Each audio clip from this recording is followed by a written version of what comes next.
Well, I didn't put my nature music on. I just did the font so I know I have a yeah! You're in. Nature sounds royalty free. No, not Italy. Royalty free. We got our goods. I love Italy. I used to use one that was like Italy feels, but I think I'm only doing the ones that specifically say retail free, royalty free in the titles. I didn't even know it was Wednesday. It's a weird week, isn't it? Hello everyone! Welcome in. Actually, yesterday I'm sad because I couldn't stream yesterday when the whole big release happened. And also yesterday was my affiliate anniversary. Happy Pride Month! So it was like a slightly planned thing that I was gonna have my merch release on my affiliate anniversary, but they've shipped already? Oh my god. I haven't even ordered any yet. What type of pants does a ghost hunter wear? What kind of pants? Also, my voice is kind of weird today. Just paranormal jeans. That's really good. But yes, everyone, exciting, fantastical news. We finally have merch. We have merch. Here, let me see if I can bring some of the pictures up. Or like the web page at least. Window capture. That's my Steam. Aha! Here they are! We have merch now! Da na na na na na na na na. We have a Nono Sandy, which was as the OGs remember, used to be my starting screen for years. Now it's a cute little stand. Honestly, I think that this is such a good idea for a standee because it's like a carousel ride. I haven't gotten it yet, but I really want it. We have birch now. We do. Did you know that they're gonna make a new Minecraft tree? And then we have our keychain. My special chibi keychain. Isn't it cute? Kawaii. And it comes with this. Some other keychains have like cute star stuffs. I haven't asked about it yet, but I think I will eventually. We have that. We'll never be able to see it in game. Why not? Are you colorblind? And then we have a pin. We have 2 pins. We have my emblem, my logo pin, and we also have Snicklefritz pin.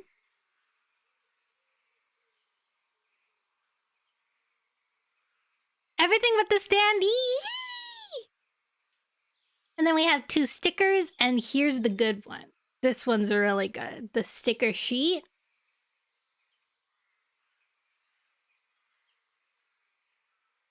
This is some good stuff. I want to get it and then stick them on my, no pins, yeah. Stick them on like a water bottle or something. Water bottle. The holographic ones are kind of cool. The pins here, let me see. Do they have like examples of the pins? They're acrylic pins, so they're just like the keychains, but like smaller. They're not like the like embedded. Where is it? Pins. Oh yeah, they have these kinds of pins too, but oh my god, guys, look! It's on the list. So exciting. Oh, these are cute.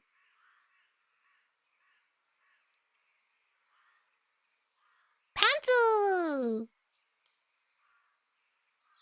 That's cute. Pin, pin, pin.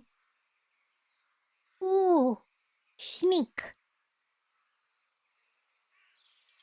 But I don't see the one I'm looking for. The pins are quite expensive.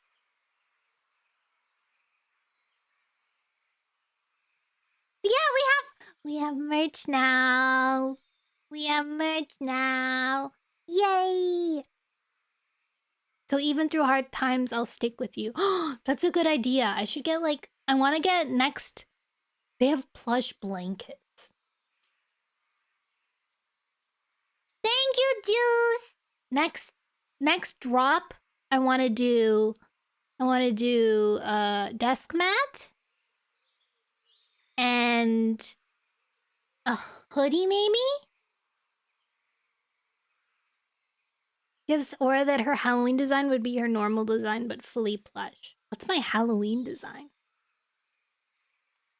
And maybe a poster, like the same would be like a desk mat and a poster. Sweatshirts, hoodie. Do you guys prefer sweatshirts or hoodies?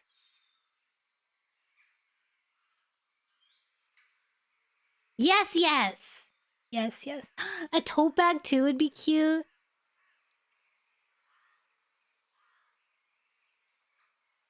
Juice box. Not juice. Some people do a model change for Halloween. Oh.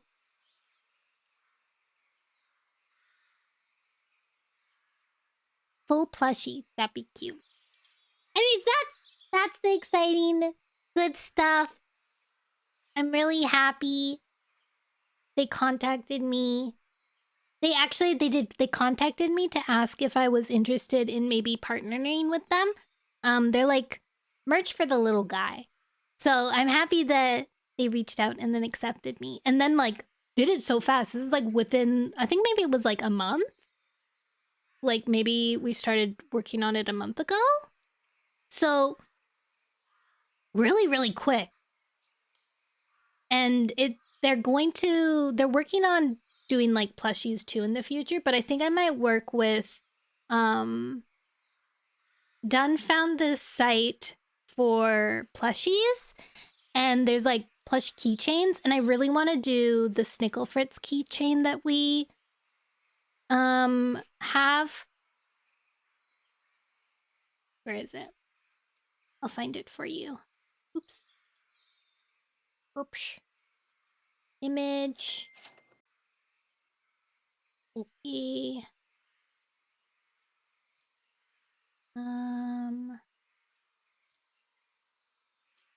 Now where's Snickle Fritz? There he is.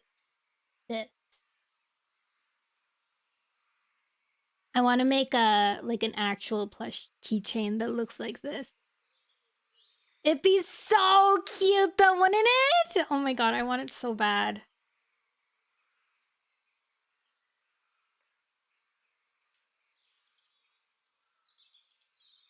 Sneaky Fritz.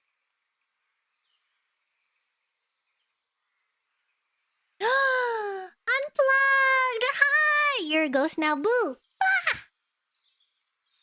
That's one of the things I want, and then I also want to make Pop Cub plushies, and then I want to make, I guess, a me plushie, but that one's like not as important.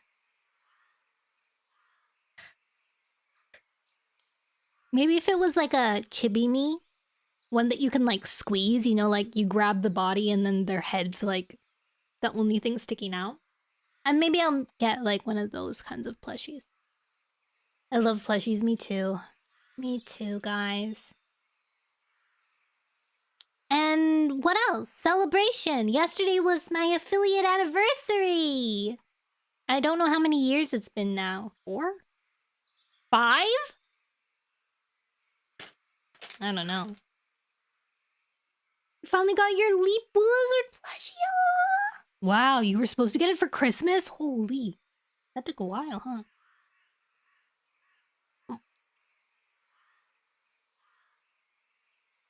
Yesterday I got a bunch of snacks.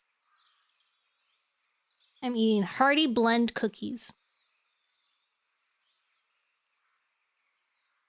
New book?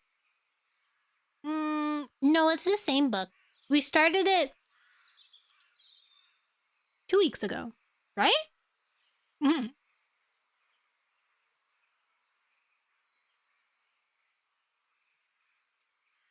I just changed the title format.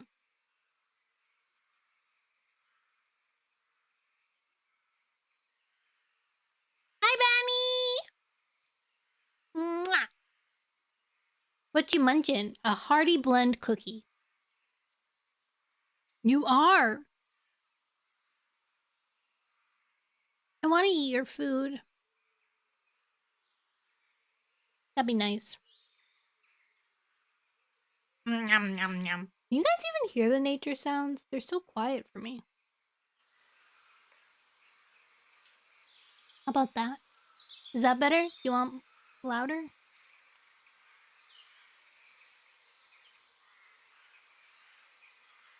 What did you eat today? Well, yeah, also guys, I've gotten an in the library. So I'm part of this like Friends of the Library volunteer group thing. And we just kind of like help the library when they need it and do fundraisers for the library and stuff. But I joined so I could infiltrate and gather information. You made your wife mad? Why? So I found out I'm getting to know the ropes. I'm meeting the people. I'm asking the questions. And then I asked one of the librarians about how to like get into library stuff, and she recommended I take Yes, okay, the way that it works is that I have to have at least 2 out of 3 of the courses that they put on their site. I have to have done those 2 courses, and then I have to go through the library actual program, but the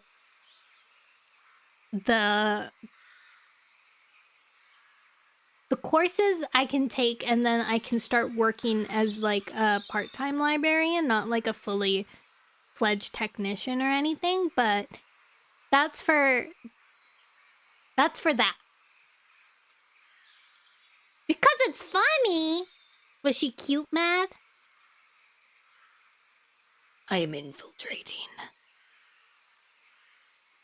So the goal is now that I want to get a job in animal stuff, and then I can take these 2 library courses, and then I can apply for part-time library stuff. Because the thing is, like, even though you get even if you get hired for the part-time library stuff with those 2 courses that you've taken, it's like on call, so it's not necessarily like reliable or anything. So then I'll do that, and then I can still be working. I'll have like 3 jobs if you count streaming, where I'll do the animal stuff, and then I can have the part-time librarian stuff, and then I can have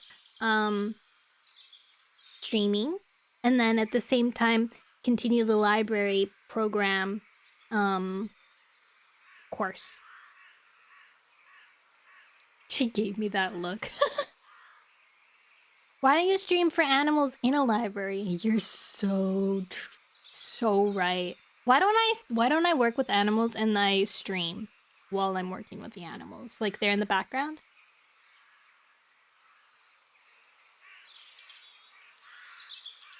That's a good idea. I like it. I get it. I get it. Huge idea.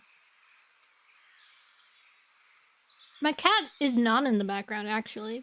My cats aren't allowed in my room during streaming because ever since the Rain World incident, my cats aren't allowed in my room when I'm streaming. Hi, Unplugged!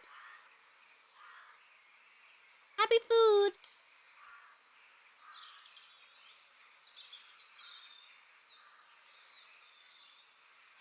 Hi, Clover! Guys, were you here The Rain World incident? The Rain World incident was when I was in endgame of Rain World and my cat came in the room and stepped on the power button. And technically, because I hadn't completed it, I was in the endgame. There was like 2 minutes left. I had to redo the ending part, and the ending part takes like, it's not that long, but it's like, it is tedious. So it added like an extra half an hour, and I was streaming so late, and everybody was so tired because they were staying up to watch me end it. Yeah, she wasn't. Now the cats aren't allowed in here, and now I always keep something on top of my power button on my PC so that if a cat does step on it, they won't be stepping directly on it. Oh.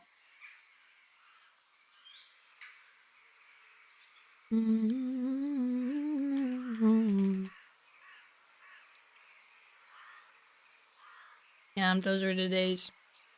I'm chomping. I'm munching. I'm crunching. Oh my god, YouTube people!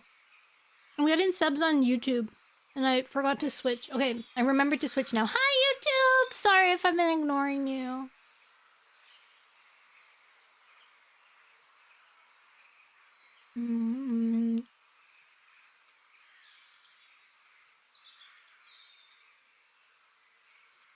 Munchy, munchy.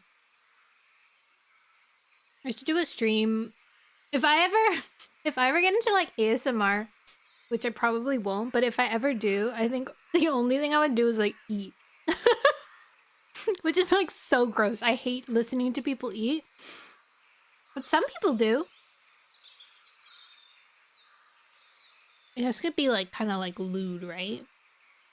Gross. Ew!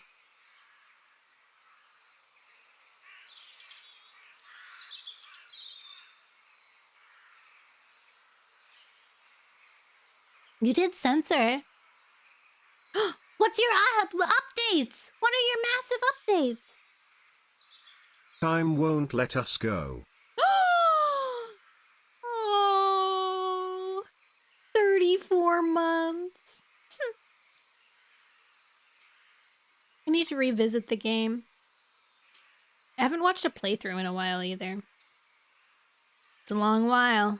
It's a long while. That's the day that Phil met me. And the day I started I was gonna say Overwatch. Outer Wilds. You just want someone to hit credits today? Aww. Beautiful. Do furries ever take the mask off in public? Yeah, if it's too hot. I think it depends on, like, their own identity of it, I guess. Like, some people are really into the bit. Like, they won't even talk. Because they're, like, their character doesn't have the same voice as them kind of deal. Are they bad without it? No.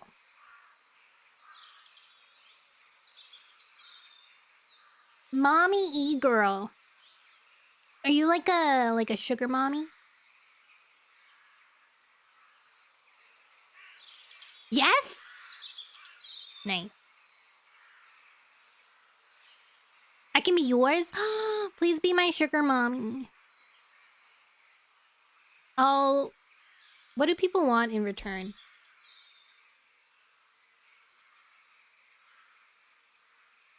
I do need a new chair. I need a new computer chair. I also kind of want a new keyboard, but I don't really need it. I was watching Hippotech, or the keyboard man. That's all you, gang. I was watching Hippotech, and he was doing like this keyboard thing. Hi, Darknya. And it's like a combo of different, like the like PCB and then the like case, and then the switches. And I was tempted to buy it, but then I didn't. Thank you for the follow, King! Did I have a haircut? No. My hair's always been this long. But then I didn't get it yet. And then, but I've been like coming in behind, like maybe I should get it and like do a hand cam with like gloves on or something. There's downsides for being a sugar mommy? Okay, tell me what they are. I guess there's pros and cons for everything, huh?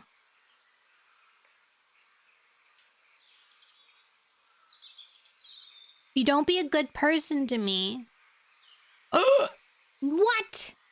But we're through the internet, so that doesn't work. Virtual. We're virtual. And also, I'm always a good person. Good girl?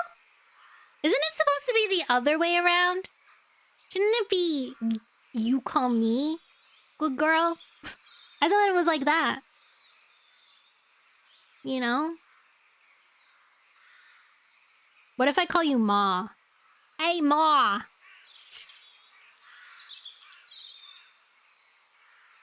Wait, what else did I need to update you from? Oh, so the high tea party! So I had a high tea party today that I was helping with the library with, and it was like a bunch of seniors, and they were singing cute songs and stuff, and it was pretty nice. But then at the end, when I was cleaning up, I was pushing chairs, and then I smashed my knuckles between the chairs and the door, and I got sore knuckles now, and I have to go and file an incident report with the librarian, like my future boss, because we're manifesting. My future boss had to write an incident report about me smushing my hand against the door and chairs. So, yeah, senior citizens, old people. They were doing a choir. And they sung, and then and it was kind of nice because there were like 3 people that, like, between like sets of songs, there were 3 people that had written short stories, or one actually had a book, and they read excerpts from them. Old people. Old people.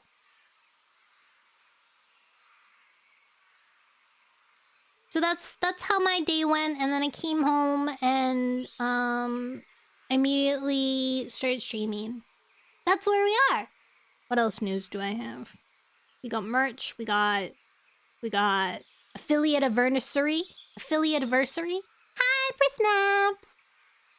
We have potential. I need to figure out how to do a hand cam stream. I think that's really important because I really want to do the baby food thing, and then if I do the keyboard put together thing, that's another thing that I could do. But I don't know how to set up like a camera to do that. I gotta get an overhead mount. The baby food stream is always gonna happen. Oh, it's always lurking in the background. That was my 1,000 goal. My 1,000 sub goal. 3 years later, we will eat the baby food. I haven't forgotten. You know what I have to do still? I have to do a lot. I still have to do a lot that was on that list, but one of the things on that list was reading creepypastas. And I feel like I should do that around Halloween or something, but I need to actually find creepypasta stories. Like, how do you find them? And also, Dun and Seren have been nagging me to do like react stuff. Hello, Sila! I love your little icon. It's so cute. Is it Celia or Sila? Read the OG Sonic EXE. It's terrible. I heard it was terrible. But yeah, Dan and Surin have been trying to convince me to do React stuff on YouTube, to like push views and stuff and make some like income off of it. Pause up, pause up. But I don't have anything to react to, so I was thinking I would read like best of Redditor things, because then I'm reading, and then I know that those do like really well. So I might do a stream. Ciela? Ciela? Ciela? Ciela? Ciela? Ciela? Is that it? I used to live off those Reddit. I still do. During work, I listen to them. Yeah! Ciela! So we might have to... I might do a stream where I'm reading Reddit stories. And you guys can, like, pitch in your thoughts. Let's switch to D&D short stories about someone being a problem. Oh, my sugar Everybody's stickers are shipping. Joey came in and said that his was shipped too. Did I tell you guys the other day, when I wasn't streaming, I got a packet? Like, so I was playing Deadlock, okay, and I got a package. The package phone called me. The mail person who was delivering the package phoned me to be let inside, and I was like, oh yeah, I'll come up front. And he's like, oh, buzz me in. And I was like, I'll come up front, but I'll also try to buzz you in. And so I buzzed him in, and then I paused my Deadlock game, and everyone was like, no. And I was like, I have a little worry. And then I left, and then I ran outside, and there wasn't anyone there. There was like someone getting in a car, and I thought that maybe that might have been them. And I was like, oh, okay, so he must have came in and delivered the package in my postal box. And so I checked my post box, and by that time the guy's driven away, and there's nothing there. He hasn't given me anything. And there's nothing like sitting anywhere either. And I'm like, what? So this guy like gave up or something. I don't know what he did, but he didn't deliver my package. And I still haven't gotten like the tracking stuff still says that it hasn't been delivered too. It's like, oh yeah, we're gonna try the next day. But I haven't... Since then, nobody's come to deliver it again. So I'm kind of suspicious. Also, I was so mad. That made me so mad. I've never been that mad. Well, I've probably been that mad before, but I haven't been that mad in recent times.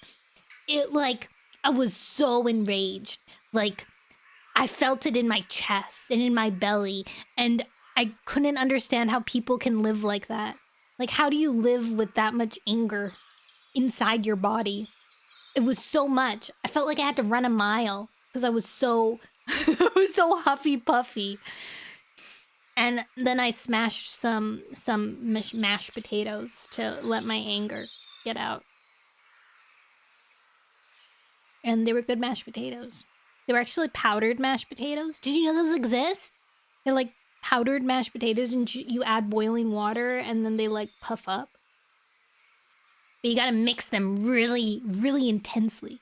It's like a science experiment. I love your theme park model. Thank you! I'm a grand marshal. But I never thought of having a theme park specific.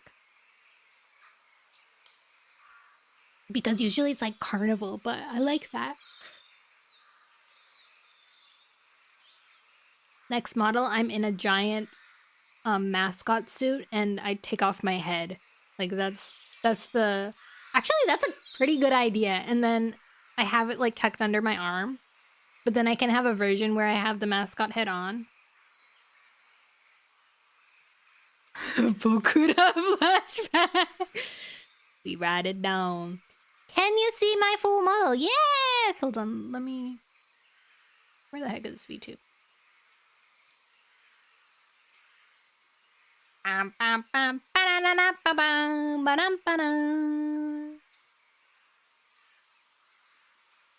Here, we'll do like slow-mo too. Gotta shoot kind of early today. Bye, Caddy! I really, really love my heels. You can't see the heel part, but I love these shoes. And then here are my knees. And my thighs. And my little blah blah blah blah. Puffy. I have some bows. And my little creature guy here. And then the top part. And my hands. And I can make faces too, but my Stream Deck isn't working for some reason, so we can't see it.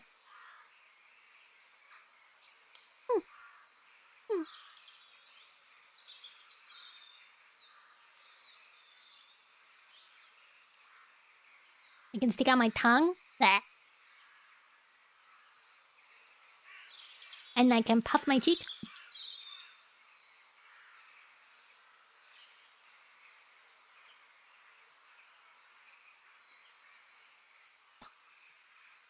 I love the fluffiness too.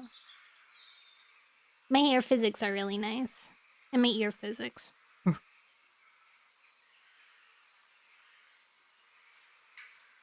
Fun carnival fact, she had to make the pop cup small and lower so he wouldn't take over the world. Yeah, you guys are still small. You guys are still the size of my palm. Like little potatoes. Potato-sized.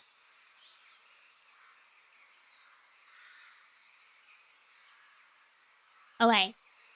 Okay. I think that's all the news that I have brought to you today. So if you're new here, on Wednesdays we read Warrior Cats. We are on the first book of the 6th series. And this is our 3rd session. So we are on chapter 10 already. Usually when I start reading, I do a summary of what happened previously. So if you missed it and you still want to listen, then I'm here to give you some context. Or if you were listening but you just forget what happened before, I'm here for context. All right. So previously we started. What did we? We started a new arc. We are with Alderpaw, who is Squirrelflight and Bramblestar's child.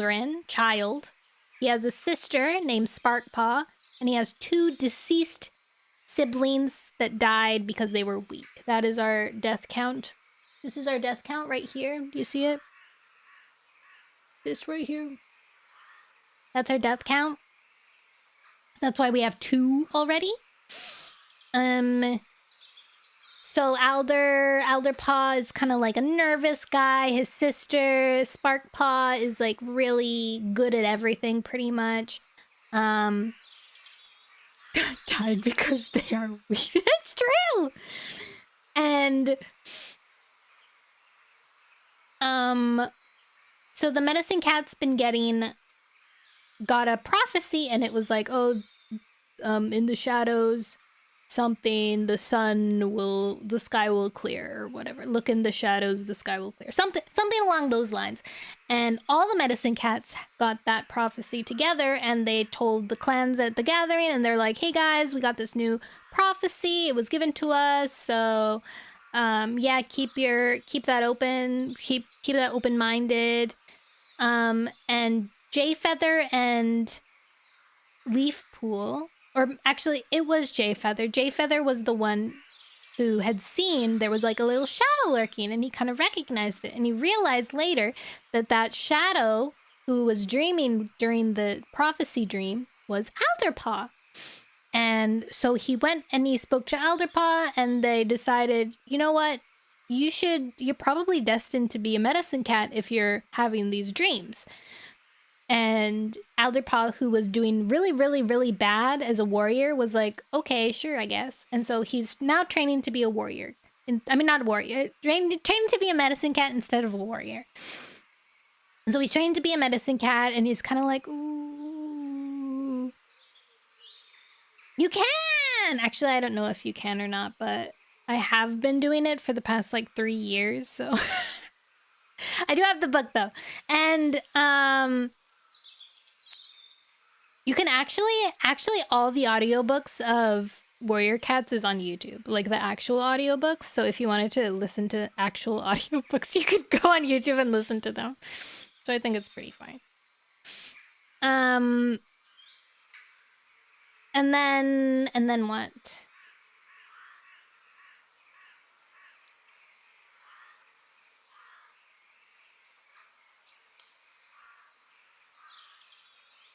Right, so he's a medicine cat. He's a medicine cat apprentice now. He's doing pretty okay. And then they go to the moon pool, and Firestar, who's dead now, Firestar visits Alderpaw, and he's like, yeah, so look in this pool, check it out. And then Alderpaw was looking in the pool, and he was like, this is weird, what's this about? And Firestar was like, can't tell you that, buddy. And so later he tells Sandstorm, who's an elder, and Sandstorm's like, oh my god, that sounds like Sky Clan, the cats that you're talking about. And he was like, oh, Sky Clan, I don't know what that is. And then apparently they find out about the lore of Sky Clan, which was the 5th clan of the forest. And what happened was, back in the day, there were 5 clans, and then the humans took over that area. They kind of like bulldozed it down to make houses, and the Sky Clan cats tried to ask for help, and all the other cats shunned them, and so they ran away, and then eventually they dispersed and they no longer existed. And Firestar got a quest called Firestar's Quest, where he had to go and wrangle up more cats to reform Sky Clan, except they're like really far away. They're not they weren't in the forest. They were just like a random clan of cats that went by the warrior code, like offhand. I've read the Super Edition. I remember the Super Edition. Everybody else doesn't. And so that happened, and then so Sandstorm's like, yeah, you should tell them. That's pretty important. And so Alderpaw went to the others and was like, yeah, so I had this dream at the moon pool, and Sandstorm said she recognized the descriptions I gave her, so we think that Sky Clan's like in trouble. And they're like, oh dang, okay, let me go talk to Firestar. And so they went to talk to Firestar, and Firestar and them, oh no, sorry, Firestar's dead, sorry. They went to go talk to Bramblestar. Bramblestar was like, oh dang, okay, I guess you probably have to go on this quest to save Sky Clan or whatever. And Alderpaw's like, wait, really? And then he's like, yep, you're gonna go, and we'll send Sandstorm, because Sandstorm's gonna threaten me if I don't let her go, and then your sister and your mentor, your sister's mentor and ex-mentor. And so they just finished going off on their quest. Hi, Warlock! They just started the quest. They've traveled. They've finally exited the lake territory area, and that's where we stopped last time. Alderpaw, I think, was he falling asleep, or no? He was eating, and he's been feeling like somebody's watching him. That was the last sentence he said. It's weird. I just have the feeling that we're being watched. Here's my guesstimation. So if all the clans received this prophecy, it only makes sense that the other clans are going to get involved as well. You know? Like, why wouldn't they get involved as well? Why wouldn't they come on this quest too? That's my thought process. But their thought process is that they didn't know Sky Clan existed. Technically, the only living cats that know Sky Clan exists is Bramble, Star, Sandstorm, who's on the quest, and Alderpaw now, who had the dream. From what we know. So it's kind of weird. Kind of weird. And that's where we are. I have a Cokie Coley. I'm going to take a sip of my Coca-Cola. And then we can start reading.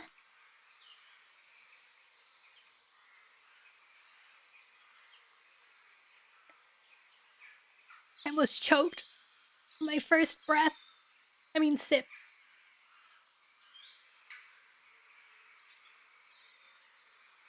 My voice is kind of weird today. I don't know why. It might be allergies. My allergies were so bad yesterday. Oh my gosh, guys, my eyes were like swollen. They were like shiny swollen. It was so bad. And it was just by walking home after work. Nasty stuff. Pretty nasty. Okay, chapter 10. Oh my god, wait, I have a sandwich in the fridge.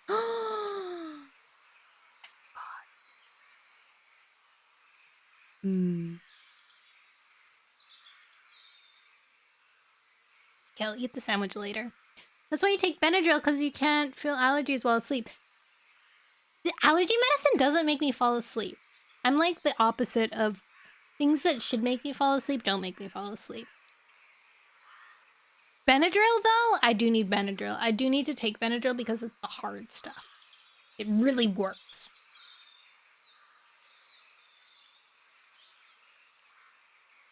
Okay, let's begin. As usual, I'll probably not be too chatty. Actually, I don't know. But I'll try to comment if you guys comment.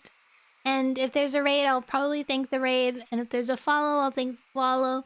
But aside from that, I'm locking in. If my throat ends up 50 minutes in, we finally start reading. My throat starts like acting up. We might have to end a little bit early, but I think we're good. Thank you! Okay, chapter 10. Wait, I have a burp. I have a burp. Where is it? Where's my burp?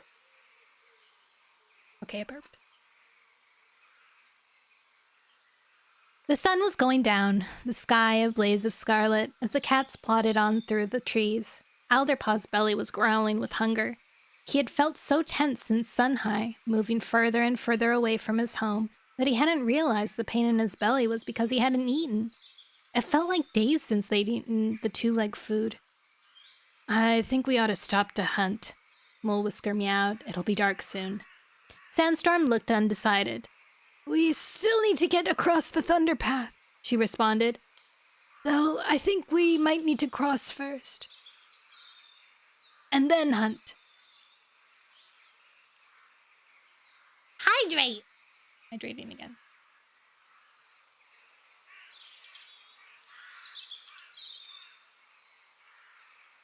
Alderpaw noticed for the first time an acrid tang in the air, and a distant rumbling sound that he would have thought was thunder, except the sky was clear. The scent reminded him of the monster that had swallowed the two legs, and he realized that it must be coming from the Thunder Path. But I'm starving, Sparkpaw protested to Sandstorm. Please, can we hunt first? Sandstorm twitched her whiskers. Okay, she agreed at last. I'm hungry myself, I admit it. Let me zoom into my face a little more. That's better.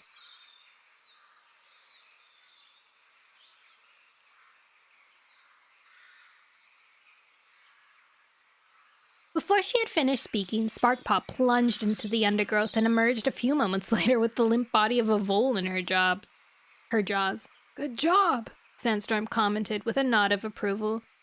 I don't know how she does it, Mole Whisker muttered. At the same time as he admired Sparkpaw's skill, Alderpaw tried to subdue his feelings of envy. It was harder when Mole Whisker turned to him and mewed. Do you want to hunt with me, Alderpaw? Yeah, sure. Alderpaw guessed that Mole Whisker didn't think he was capable of catching prey by himself. It's like being his apprentice again, he thought, as he followed his former mentor to a clump of thickly growing hazel bushes. Try the way I taught you before, Mole Whisker suggested. Concentrate on one small area at a time.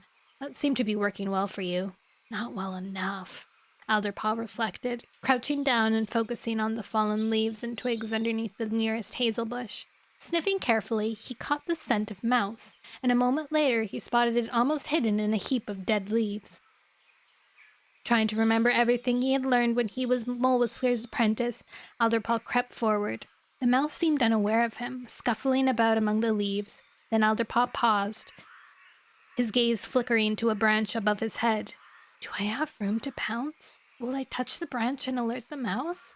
While he was hesitating, the mouse suddenly froze, then scuttled away. It would have escaped if Mole Whisker hadn't leaped for it and slapped it down with one paw. Try again, Mole Whisker suggested, clearly fed up with hunting with Alderpaw. I'm gonna see if I can find a squirrel. He padded off, leaving the mouse for Alderpaw to collect.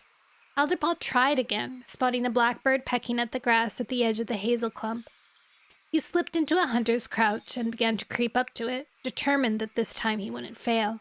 He imagined himself trotting back to meet his clanmates with the bird clamped in his jaws. His paws began to shake with excitement as he drew closer. But then one of his forepaws slipped to one side and he lost balance. The blackbird flew off with a raucous cry. Foxtongue! Alderpaw hissed as he righted himself and realized that he had stumbled over a small hollow in the ground, screened by overhanging grass. That could have happened to any cat, he thought, trying to defend himself, then added wretchedly, but it had to happen to me. He glanced around to spot more prey, but all he saw was Mole Whisker dragging a squirrel along the ground between his forepaws. No luck, his former mentor asked sympathetically. Never mind, we can share this. Don't forget to pick up the mouse.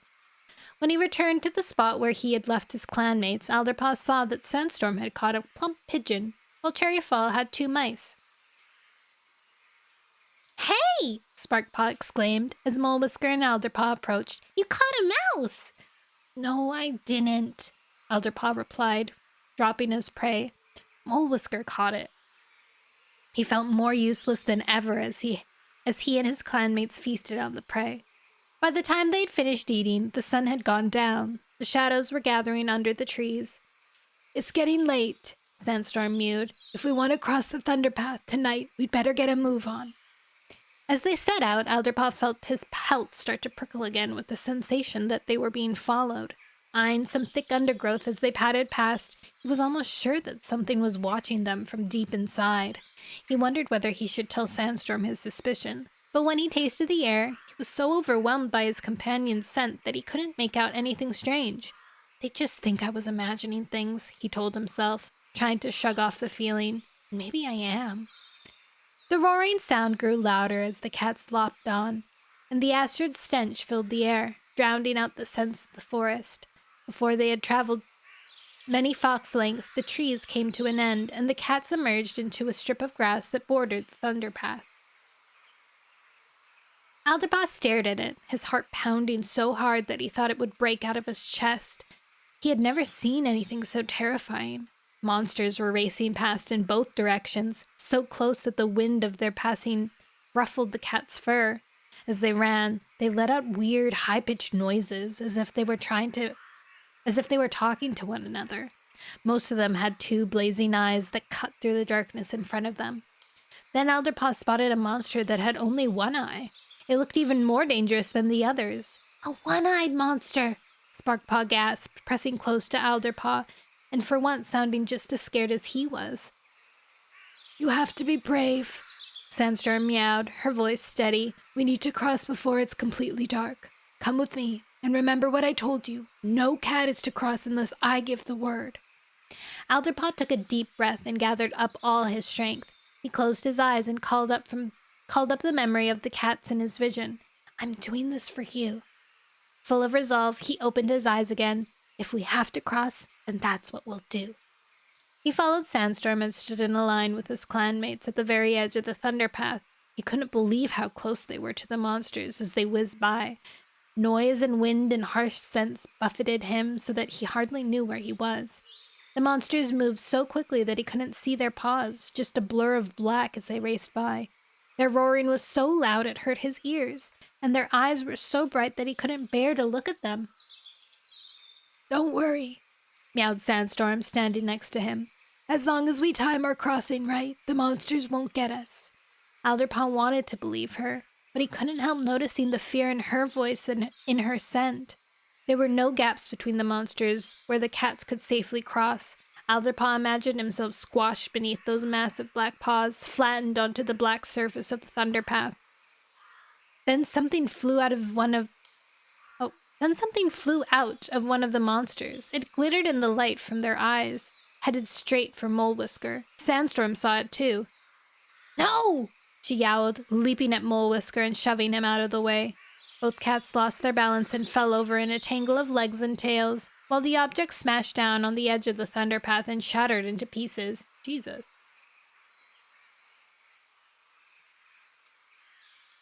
"Thanks," Mole Whisker panted, scrambling to his paws. "Sandstorm, you probably just saved my—" He broke off as another object appeared from another monster, a dark shape hurling through the air.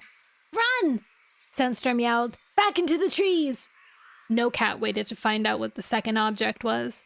Alderpaw heard it thump to the ground behind him as he raced back into the woodland by Sparkpaw's side. At first, he was scared that they would lose one another in the gathering darkness, but after a moment, they all came together and huddled, trembling in the shelter of some ferns. "That does it!" Sandstorm's voice was shaking. "I'm not trying to cross in the dark, not with monsters throwing things at us. We'll make camp here and cross in the morning."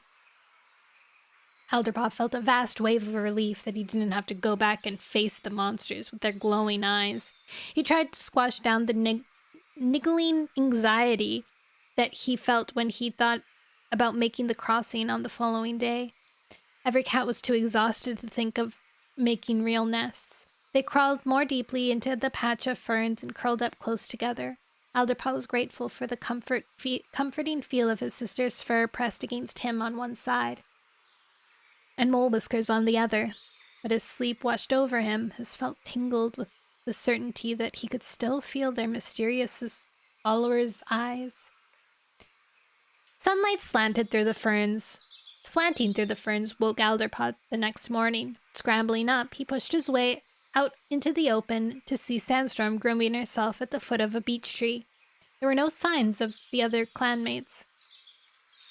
"It's so late," he gasped. "Why did you let me sleep? Where are the others?" "Keep your fur on," Sandstorm meowed, licking her paws and drawing it over her ear. "Only just after sunrise. The others have gone hunting." As she spoke, the fern fronds waved and Cherryfall emerged, carrying a squirrel. Mole Whisker and Sparkpaw followed her, each with a vole. "Great catch," Sandstorm commented. "Let's eat and be on our way." It was comforting to have a full belly when he followed his clanmates to the edge of the trees and reached the Thunderpath once more. He was still scared as he crouched at the edge of the hard black path, his fur buffeted as the monsters roared past, but it wasn't quite as terrifying as the night before. "At least we can see the monsters properly, not just their blazing eyes." Sandstorm stood in the middle of their line, her head turning to and fro as she waited for a gap between the monsters. "When I say run," she mewed, "then run as if the whole of ShadowClan were after you, and don't stop until you get to the other side." It seemed a long time to Alderpaw before the roaring of monsters died away and the last of them dwindled into the distance. "Now!" Sandstorm exclaimed. "Run!" Alderpaw leaped forward in a massive bound, his paws barely touching the hard surface of the Thunderpath as he raced towards the trees on the other side, Sparkpaw keeping pace next to him. Then the roar of a monster burst upon Alderpaw's ears, and he heard Sandstorm shriek, "Faster!" Glancing over, Alderpaw saw the biggest monster yet bearing down on him, looming over him with its jaws gaping. All his instincts told him to freeze in terror, but Sparkpaw barreled into him, forcing him to keep running. The monster passed behind with a blast of wind, and Alderpaw collapsed, panting, on the grass at the far side of the Thunderpath. "Great StarClan, that was scary," Sparkpaw exclaimed. Alderpaw sat up, panting for breath. "Thanks, Sparkpaw, you saved—" His sister gave him a hard nudge. "Shut up, stupid furball." "We ought to get under cover," Mole Whisker suggested. "The monsters might start throwing things again." "Good idea," Sandstorm agreed. They trekked through the trees for the rest of the day, as clouds began to gather, casting gloom over the forest. Wind rustled the upper branches, and a few drops of rain splattered down. Towards evening, the sky cleared again, but the air remained chilly. Fluffing up his fur, Alderpaw wished he could look forward to his cozy nest in the Apprentice'S den. "At least I don't think we're being watched anymore." Maybe we lost the creature, whatever it was, back at the Thunderpath. Stupid furball! Eventually, they came to a hollow edged by thick holly bushes. There was a small pool of water at the bottom, and all the cats, sore-pawed by now, limped down the slope and lapped gratefully at the water. This is a good place. This is a good place as any to make camp. I'm making Sandstorm less and less old as we go. Alderpaw, you and I will collect bedding, while the rest of you hunt. Alderpaw felt a pang of regret that he would never be chosen to join the hunters, but quickly set to work collecting leaves, moss, and ferns to make a nest for his clanmates to share in the shelter of a bush. It was ready, soft, and comfortable by the time the moon had risen and the others returned with a couple of thrushes and several shrews. Good night, Sparkpaw yawned when she had gulped down her share of the prey. Maybe we'll find the shadowy thing tomorrow. Oh no, Sandstorm responded sleepily. There's a long way to go yet. He was almost asleep when he heard the crunching of leaves coming up from somewhere among the bushes. He sat up, instantly alert, to see that Sandstorm had heard it too, while the other 3 cats were still struggling to their paws. As the crunching sound continued, Alderpaw thought that he could distinguish paw steps. Sandstorm signaled with her tail for the others to stay where they were.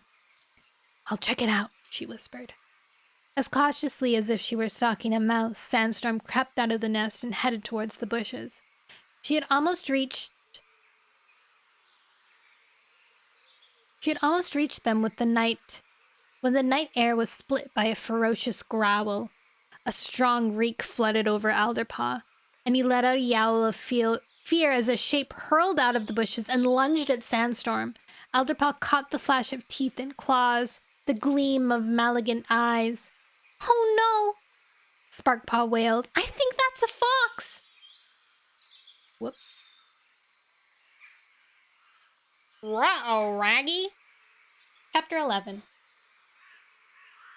Aw, there's like a little banner on top of the chapters this time, and this cat is like loafing with his little tail and his happy little face.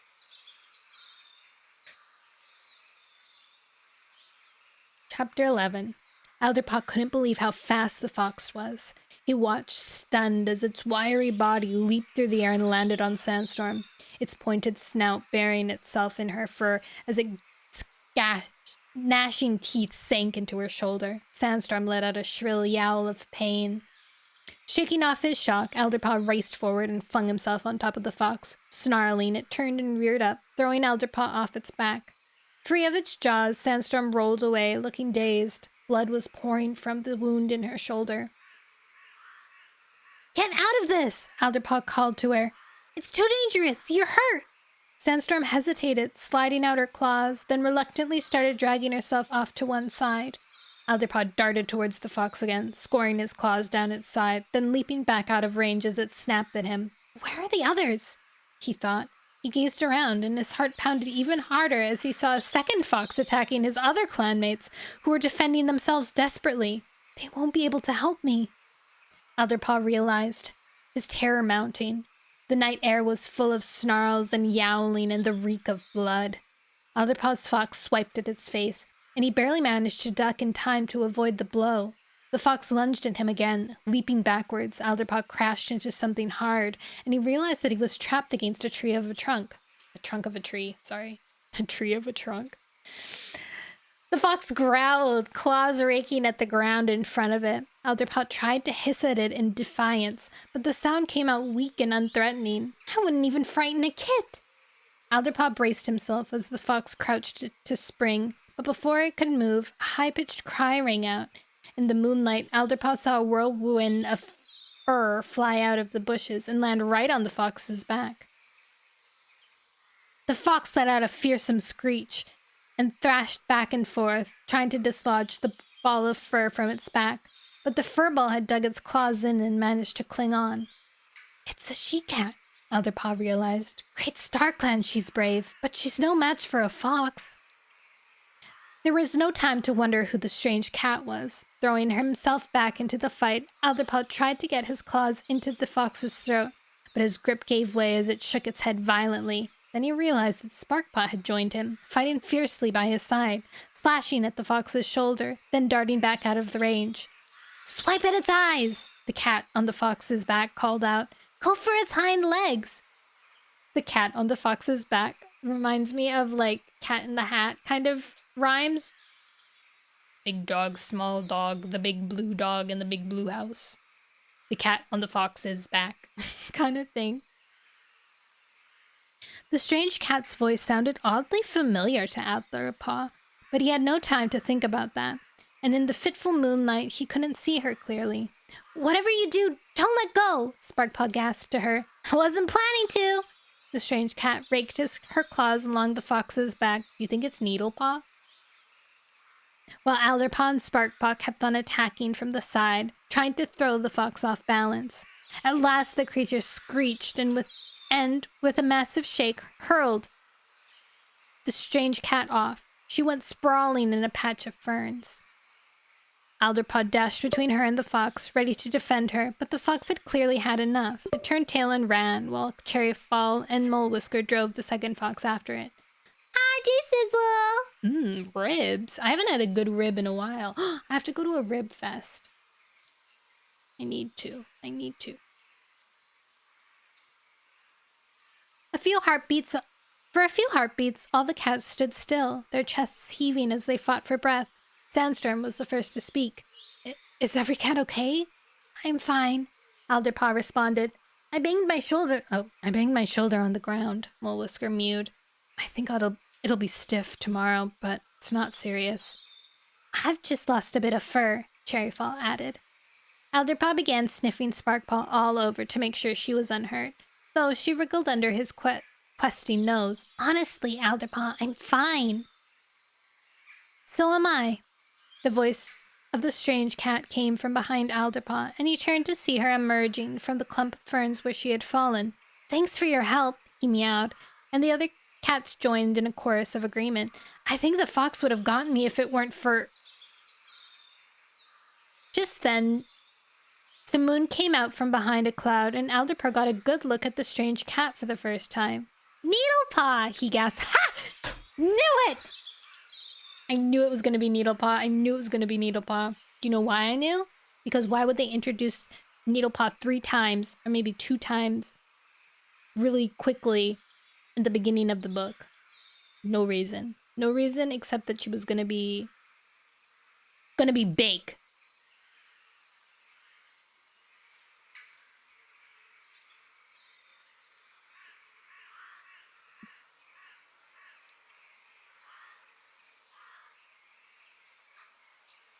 Needlepaw! He gasped. What are you doing here? Needlepaw strolled into the midst of the group of cats and gazed around at them calmly. I'm saving you from foxes, she replied. But aren't you a ShadowClan apprentice? Cherryfall asked. Where's your mentor? What are you doing so far from home? Clearly annoyed at being questioned, Needlepaw gave a defiant flick of her tail. I was exploring on WindClan territory when I saw you all headed... What do you mean you were exploring on WindClan territory? When I saw you all heading out, she replied. I was sure it had something to do with the prophecy, so I followed you. You're not supposed to be wandering around without your mentor, Sandstorm scolded her. Her voice was tight with pain from her wound, and Alderpaw knew she needed rest and treatment, not an argument with this ShadowClan cat. And you're not supposed to be exploring on WindClan territory. I wasn't hunting, Needlepaw retorted, and Her voice faded to silence at Sandstorm's green glare. You're certainly not supposed to leave clan territory by yourself without permission from your clan leader, Sandstorm went on. Don't you realize how dangerous it is being out here alone?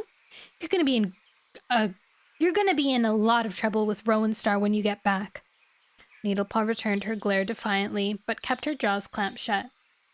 Did you really follow us across the Thunderpath? Mole Whisker asked her curiously. It's very dangerous. Of course I did. Needlepaw's voice was scornful. Thunderpaths are no big deal. I'm not afraid of monsters. Alderpaw wondered whether she really meant that, or whether she was just saying it to make herself look tough. Thunderpaths are terrifying. Then you're a mouse brain, Mole Whisker told her caustically. I can take care of myself, Needlepaw retorted, which is more than I can say for the rest of you. Obviously, you need my help. I just saved you. You maybe help save us, Sparkpaw pointed out, her tail tip flicking to and fro in an irritation. But you only helped. Needlepaw ignored her. I'm coming with you now, she announced. Cherryfall and Mole Whisker exchanged an incredulous glance. No way, Cherryfall exclaimed. Exactly, Sandstorm's voice was brisk. You should go back to your own territory. I'm staying, and you can't stop me, Needlepaw meowed, quite undeterred. I know you're going to look for the thing in the shadows that the prophecy spoke about, and there's no way I'm going to let you find it just for ThunderClan. Who's to say ShadowClan can't have some of that destiny too? It did say the shadows will help. Or whatever. Her gaze traveled around the group of cats, and her voice grew urgent. Alderpaw sensed that her desperation was about more than seeking what lies in the shadows. If I can do anything to help this clear sky for my clan, then I have to do it. Alderpaw felt a pang of sympathy for Needlepaw. If I were in her place, I'd want to make sure the sky cleared for ThunderClan too. But he was taken aback when Needlepaw swung around and spoke directly to him. Alderpaw, you're a medicine cat. You know about this stuff. What do you think? Her voice softened into a persuasive purr. Please let me come. Alderpaw felt good to be asked, to know he had this cat's respect. He knew he shouldn't like Needlepaw as much as he did. She's from another clan, and she breaks rules all the time, and she's rude about senior warriors. But she's fun and different, and she's really good at hunting and fighting, and she always says exactly what she thinks. Night-night, Julia.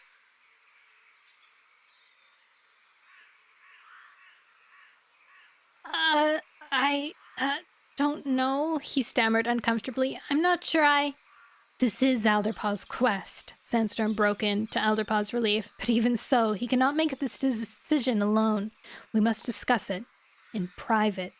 She finished with a stern glare at Needlepaw. Sure, Needlepaw mewed, pausing before she gave one paw a nonchalant lick. She's not really casual about this, Alderpaw realized. She'd never admit it, but she's worried about what we'll decide. The ThunderClan cats padded off into the shelter of a clump of trees at the edge of the hollow. Alderpaw noticed that Sandstorm was limping, and the wound in her shoulder was still bleeding. Are you okay, Sandstorm? He asked. I ought to take a look at that wound. I'll be fine, Sandstorm responded with a dismissive twitch of her whiskers. But Alderpaw wasn't satisfied. Give the wound a good lick to clean it, he told Sandstorm as soon as they were settled under the trees. Sparkpaw, find me some cobweb. Ooh, bossy medicine cat, Sparkpaw exclaimed. Have you been taking politeness lessons from Jayfeather? But she started sniffing around the undergrowth and soon came back with a paw full of cobweb. By this time, Sandstorm had cleaned her wound. Alderpaw examined it thoroughly, glad to see that the bleeding had slowed to a trickle. This is all very well, Sandstorm meowed as Alderpaw fixed the cobweb in place. But what are we going to do about Needlepaw? I don't like the thought of her tagging along with us, but she's too young to be out on her own, and we can't just send her back on her own. Back to her own territory without any cat to look after her. It's not safe. I think you're right, Cherryfall agreed. Mole Whisker lashed his tail angrily. The nosy little cat got herself into this mess, he growled, and she should get herself out of it. Gee, ShadowClan apprentices are not our problem. Well, Alderpaw began, feeling shy about contradicting a senior warrior. Her nosiness did come in handy when the foxes attacked us. Mole Whisker grunted. I suppose so. We would have fought off the foxes eventually, Sparkpaw meowed. We don't need Needlepaw. This is getting us nowhere, Sandstorm sighed. Needlepaw was right about one thing. It's your quest. What do you think? I don't agree with Mole Whisker and Sparkpaw, Alderpaw admitted, even though he was reluctant to go against his former mentor and his sister. I think Needlepaw should come with us. I think if we try to send her back, he added, she's just gonna ignore us and follow us anyways. Maybe, Mole Whisker snorted, but that's no reason to welcome her. Okay, Sandstorm mewed. Since we can't agree, I'll make the final decision. Needlepaw will come with us. Sparkpaw and Mole Whisker exchanged disappointed looks. Fine, Sparkpaw snapped, but there's no way we're telling her what this quest is really about, right? Alderpaw couldn't meet his littermate's gaze. Even my own clanmates don't know what the quest is really about. Sandstorm caught his eye. No, we won't tell her that, she murmured. Raising to their paws, the ThunderClan cats padded back into the hollow to tell Needlepaw their decision. On the way, Alderpaw could hear Cherryfall and Mole Whisker muttering just behind him. That cat is going to be in a lot of trouble when she gets back into her own territory, Mole Whisker grumbled. That's not our problem, Cherryfall responded. It's hers. While they were away, Needlepaw had obviously been grooming herself, and her sleek silver pelt shone in the growing light of dawn. Alderpaw, still covered in dust and bits of debris from the fox fight, felt very scruffy by contrast. We've decided to let you join us, Sandstorm announced. Needlepaw raised one paw and examined her claws. Well, of course you have, she mewed coolly. It's not like you could stop me anyways. Alderpaw's pelt prickled with irritation at her rudeness, and yet he sensed that Needlepaw was much happier than she prepared to admit. There's something sort of lonely about her, he thought. She's like one of those like popular cats, or like those quote-unquote popular... Why did I say popular cats? She's one of those quote-unquote popular people, kids, girls that like, you know, like are like rude and sassy and acts like they don't care, but just to hide their like crumbling self-image. Pretends that everyone likes her because nobody likes her.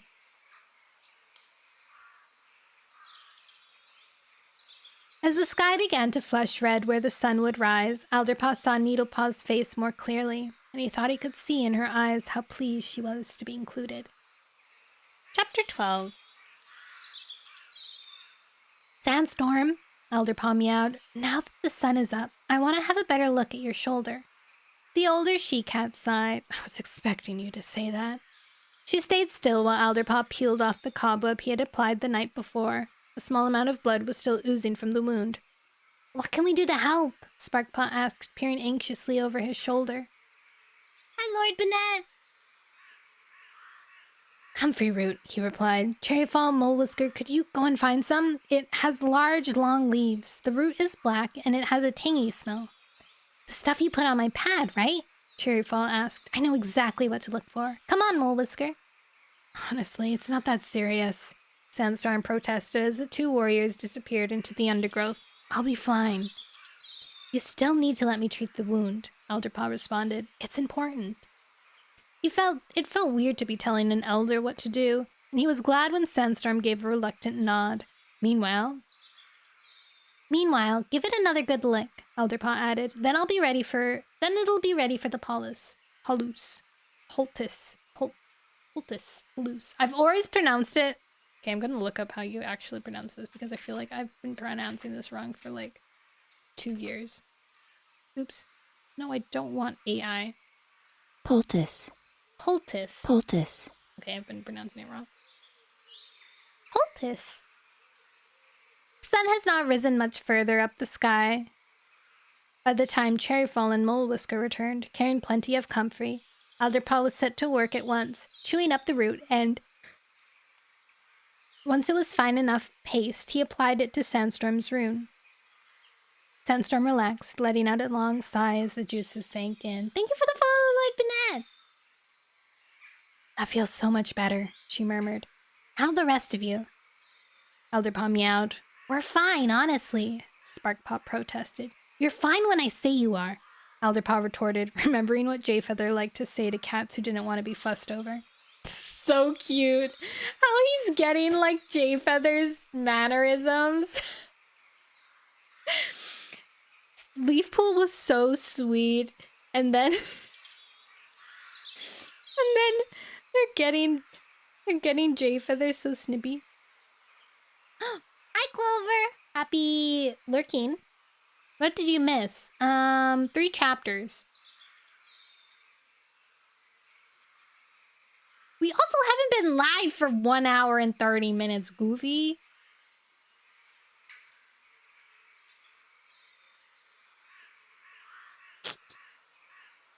Sparkpaw twitched her whiskers but stood still while Alderpaw examined her. In the clear light of morning, he spotted a scratch on her foreleg that he had missed the night before, and he patted some of the comfrey poultice on it. Poultice, right? Poultice. I was not being literal.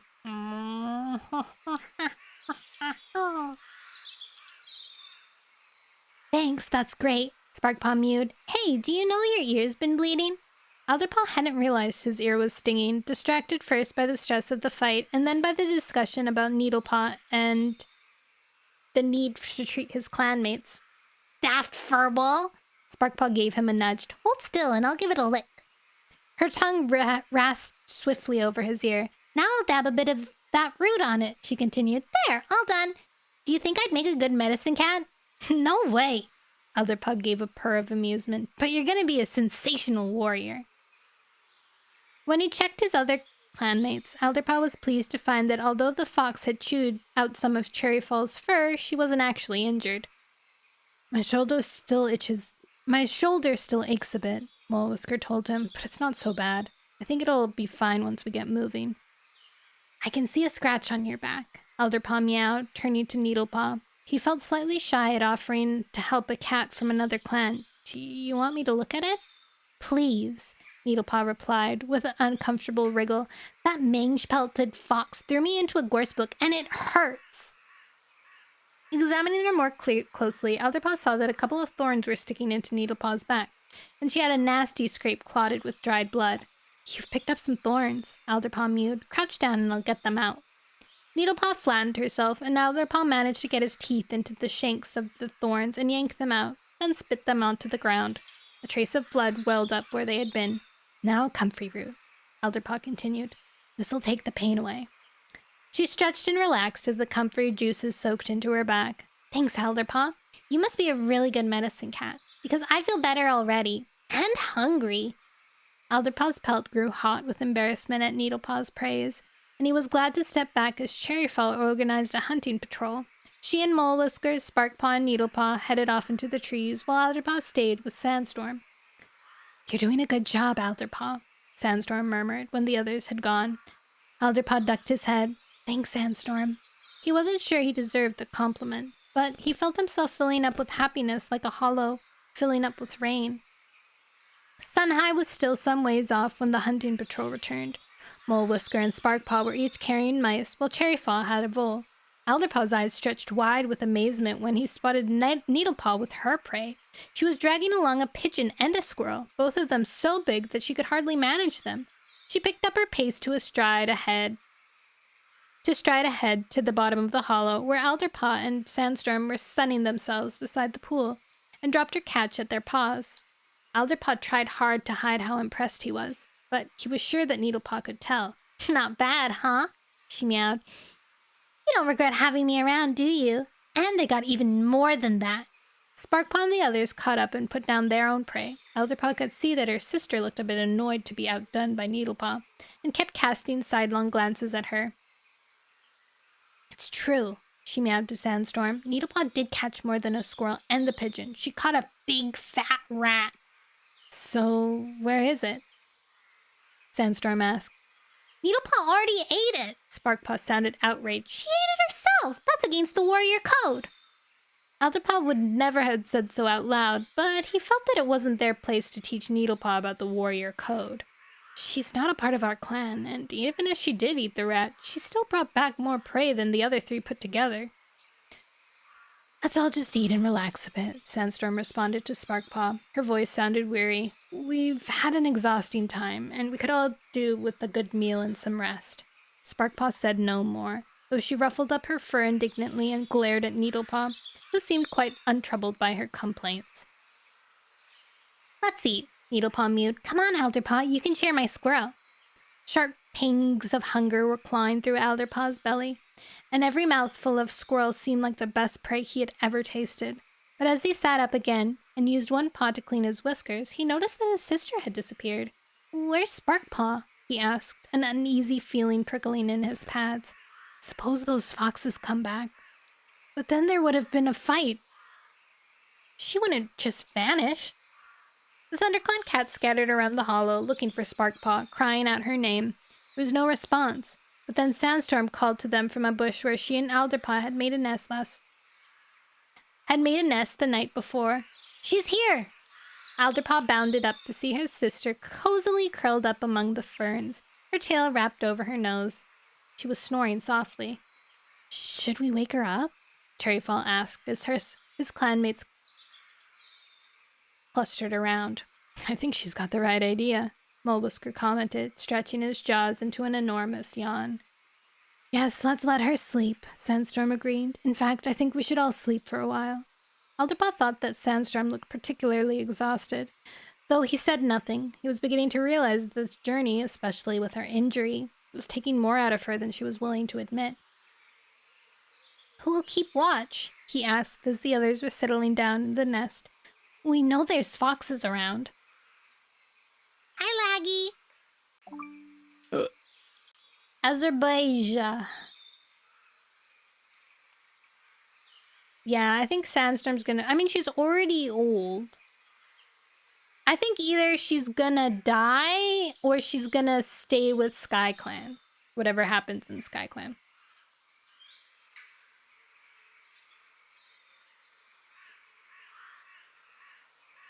I don't know where that is.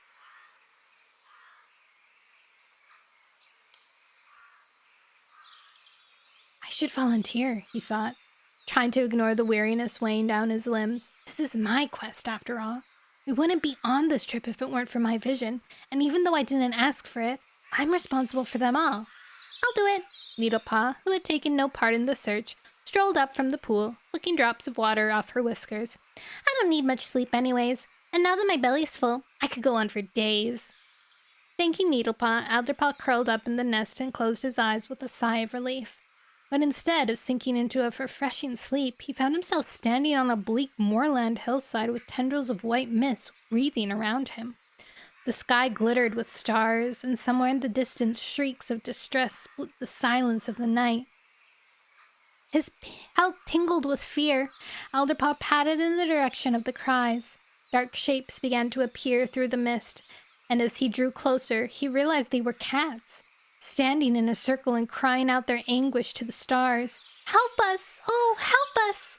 Alderpaw's chest heaved and his breath came faster. He felt the cat's suffering as if it were his own. I know these cats. He recognized Leaf Star, the Sky Clan leader from his previous vision, and the big ginger Tom, her deputy, Sharpclaw. Farther around the circle there was the small silver tabby Echo Song, the clan medicine cat, and beside her was the young black and white cat he had seen made into a warrior. And there were many, many more, all raising their voices in fear and pain. "Help us! Help us!" "I'm here!" Alderpaw gasped out, bounding forward until he stood just outside the circle. "I'll help you. Tell me what to do." But the cats seemed not to hear him. Not even Echo Song turned in his direction. Their terrible wailing continued as if they had no idea he was there. "I'm doing my best!" Alderpaw tried to draw closer still, but something held him back from touching any cat or entering their circle. "Look, I'm here! I'll do anything you need me to do." Still, the cats couldn't hear him. Their cries grew more and more frantic until, with a jolt, Alderpaw woke. For a couple of heartbeats, he lay trembling among the moss and ferns. Another vision. What did it mean? He wondered. Those cats must really be in trouble. As he sat up, Alderpaw realized that his clanmates had vanished. Scrambling out of his nest, he spotted them lounging by the pool, nibbling on the leftover fresh kill. The sun had dipped low over the trees, filling the hollow with golden light. Alderpaw dashed down to join them. "We need to get moving as soon as we can," he exclaimed. Cherryfall blinked lazily at him. "What's the rush?" she asked. "It's not like the place you saw is gonna disappear." Alderpaw couldn't explain his sense of urgency. Only Sandstorm will understand. I've got to talk to her. "Sandstorm?" He meowed. "Come over here and let me check your wound again before we move off." With a twitch of her ears, Sandstorm got up and padded beside Alderpaw to where he had left the remains of the comfrey root. He glanced back swiftly to make sure that they were out of earshot of the other cats. "What's the matter?" she asked, her brief irritation vanishing. "I can see this isn't just about my wound." "I had another vision," Alderpaw told her. I saw the Sky Clan cats in the circle, wailing and wailing as if they were in terrible pain. They sounded so frightened, and they didn't hear me when I spoke to them and offered to help. Sandstorm nodded understandingly. Now I see why you're so keen to get going, she meowed. That's all we can do, Elderpaw. Just get to the place you saw as soon as we can. Thanks, StarClan, some cat gets it, Elderpaw thought. But in spite of his urgency, he reached out a paw to stop Sandstorm as she turned to rejoin the others. I meant it about looking at your wound. Sandstorm sat down with a grunt of annoyance. If you must. Elderpaw's belly lurched as he scraped away the comfy root poultice from Sandstorm's injured shoulder. The wound was slightly red and swollen, and when he laid his paw gently on it, he could feel heat rising from it.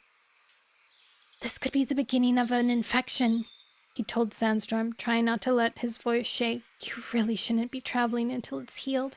Or at the very least, he added, as Sandstorm opened her jaws to protest, you should rest a bit more while I go and look for some horsetail or marigold to treat the infection. Honey would help too. You sure have learned a lot, Sandstorm meowed, her approving gaze showing how impressed she was. But we can't hang around here while you go looking for horsetail. If we pass some on the way, then you can gather some. But, Elderpaw began. Until then, you have time. You have to trust me, Sandstorm interrupted. I'm fine. You may be a medicine cat, but I've been around for a long time. I've had a lot of wounds in my day, and this one isn't so bad. Briefly, she touched Elderpaw's shoulder with her tail tip. It's certainly not worth turning aside from our quest, especially after that terrible vision you just had. Once again, Elderpaw struggled to protest. But your wound! You have to trust me, Sandstorm repeated. This is your quest, but I am your elder. Although he still was uneasy, Elderpaw didn't feel like he could argue with Sandstorm anymore. He dipped his head in acceptance, then Sandstorm rose, and the two cats began to walk back towards their clanmates, side by side. But before they reached them, Elderpaw spotted sleek silver fur in the midst of a clump of long grass. He realized that Needlepaw was crouched only a couple tail lengths away from where he and Sandstorm had been talking! This little spy. Her gaze locked with Elderpaw's, but he couldn't interpret her expression. How much did she overhear? I mean, to be fair, she doesn't know the context of it. Mostly Bramblestar was worried about having to explain what SkyClan was and how it, like, happened, you know? Like, having to be like, oh yeah, the clans, basically let SkyClan die off instead of helping them. So that's the part that he was most worried about.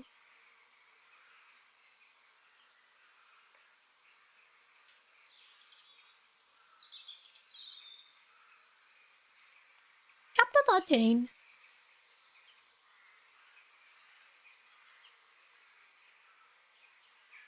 The cats trekked on through the woods as the sun sank lower in the sky. Sandstorm had taken the lead again, with Elderpaw just behind her, Needlepaw stalking along a little way away from the others, and the rest of the ThunderClan cats bringing up the rear. Elderpaw still felt tired, and he guessed the others did too. Their paws were dragging, and although no cat was talking much, he picked up the occasional snatches of complaints from the cats behind him. I don't see why we have to leave so quickly, Molewhisker grumbled. What's the rush? Yeah, we could have stayed the night there, Sparkpaw added. Glancing back, Elderpaw wished he could tell them the truth. I just wanted to get going, he explained. Sparkpaw snorted, but made no reply to his words. Before long, the trees thinned out, and Elderpaw could see open country ahead. In the distance, he spotted a huge two-legged structure, built of some kind of yellow stone. I wonder what that is. As they sat across the open ground, Needlepaw came sliding over to Elderpaw until she was padding close to his side. Elderpaw felt uncomfortable having a cat from another clan so close to him, even though she seemed to be losing her harsh Shadow Clan scent. You know when you were talking to Sandstorm back there? She murmured, leaning close to speak into Elderpaw's ear. Well, I overheard everything. Elderpaw startled, and his neck fur bristled with anxiety and dismay. Oh no, now she knows the real reason we're on this quest. After Bramblestar told me no other cats should know, and she isn't even a ThunderClan cat. Then, as he met Needlepaw's green gaze, he realized that she didn't look altogether confident. Could she be bluffing? Well, two can play at that game. Oh, really? He responded, trying to keep his voice casual and forcing his neck fur to lie flat. Well, it can't have done you much good unless you want to know more about the comfrey root. Comfrey root! Needlepaw let out a meow of laughter. Oh yes, and the rest. What rest? Alderpaw asked. It's not like we were discussing anything important. Needlepaw cast a quick glance around to make sure they were out of earshot of the other cats. It wouldn't have been anything about your vision, would it? What are you meowing about? Alderpaw was getting flustered, wondering how much Needlepaw had worked out for herself, and how much she could only have learned if she had heard the whole of his conversation with Sandstorm. If you must know, we were talking about cats who might need our help. How noble of you, Needlepaw purred. Which cats would they be? Well, any cats. I'm a medicine cat. Helping is what I do. Needlepaw twitched her whiskers thoughtfully. Cats who need help. And your vision. And this quest for what will clear the sky. It's all starting to add up, isn't it? Alderpaw felt cold from ears to tail tip. Guiltily, he realized if Needlepaw was only pretending to have overheard, he'd given away more than he should have. However much she knows, he thought with a shiver, it's enough to cause a problem. And that gives her powers. Power. She'll have to stay with us now, whether we want her or not. Hey, look at that! Cherry Fall's mew cut into Alderpaw's thoughts. He looked up and ahead and saw that the group was now very close to the big yellow two-leg den he had seen in the distance. Let's go explore it! What is a big yellow two-leg den? Sparkpaw suggested with a bounce of excitement. Molewhisker shook his head. It's a two-leg thing. It's better to stay away from two legs. I'm guessing that it's a barn like the one in the horse place, Sandstorm told them. This must be a farm. Look, you can see more two-leg dens just beyond it. My advice would be to keep well away from it. Alderpaw agreed, but before the cats had gone much further, their path was blocked by a tall fence.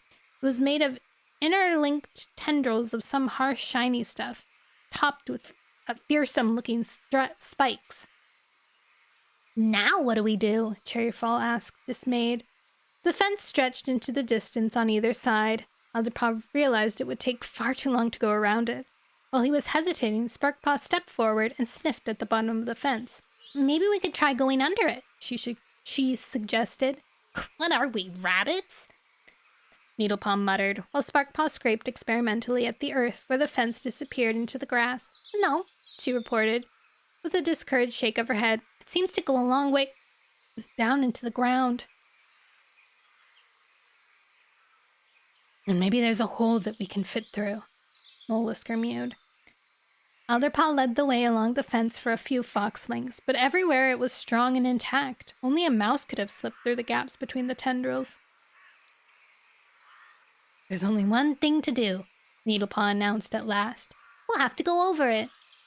You've grown wings, have you? Sparkpaw muttered sarcastically. Needlepaw ignored her. I'll go first, she meowed. It doesn't look that hard. Watch.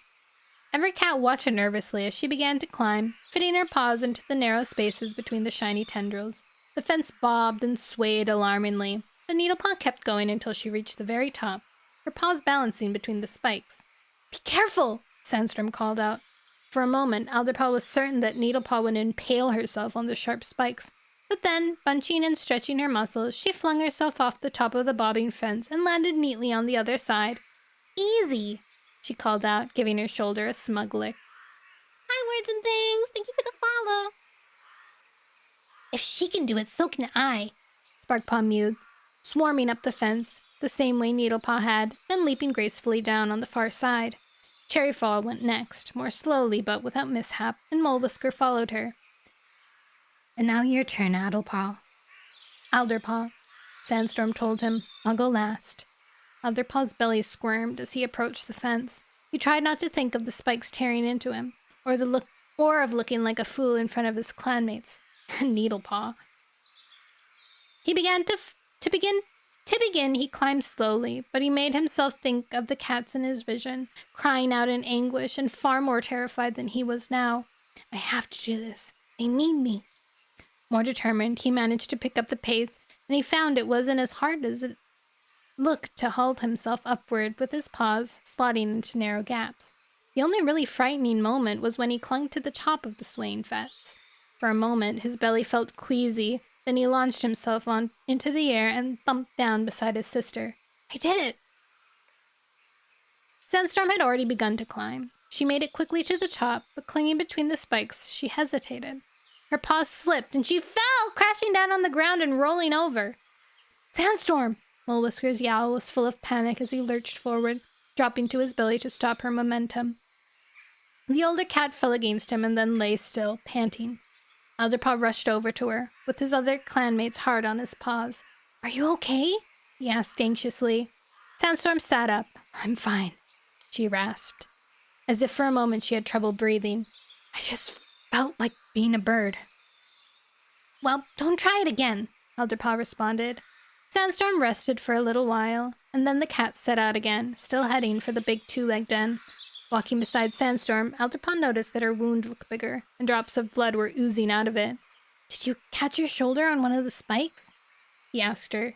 Sandstorm shrugged. I might have scraped it. Don't fuss, Elderpaw. It's fine. If you want to worry, she added, you might worry about that enormous beast up ahead. Thank you for the follow explosive!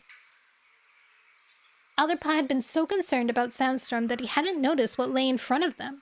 Now he looked up to see that the other cats had stopped and were uneasily eyeing a huge creature that stood a few fox lengths away. Even Needlepaw looked scared. It was smaller than the horses Elderpaw had seen as they left the clan territory, but still big enough to be frightening. Its lumpy body was covered in black and white fur. Its legs were spindly with hard, sharp paws. Its tail, ending in a tuft of hair, swung to and fro. Enormous eyes in a square face gazed expressionlessly at the cats. You're baffled? Why are you baffled?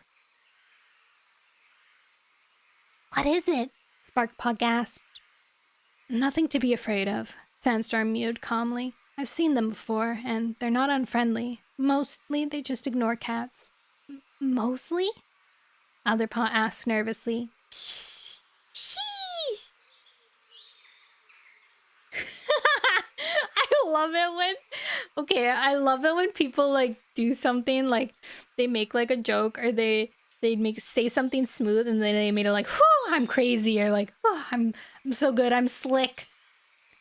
It's my weak spot. I think it's funny and good.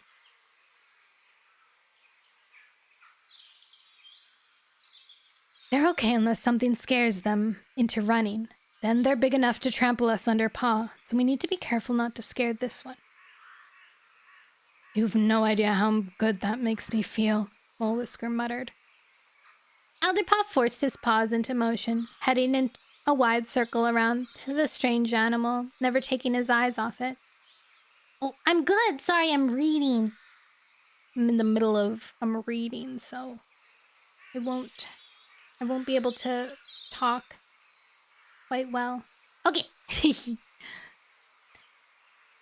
The creature swung its head around to track their progress, still gazing at them with those large, incredulous eyes. Then, without warning, it opened its jaws and let out a deep-throated bellow. Thoroughly spooked, Elderpaw gave a yowl of terror and raced for the big two-legged den. He could hear caterwauling from behind him as the others pelted after him. Have we scared it? Will it run?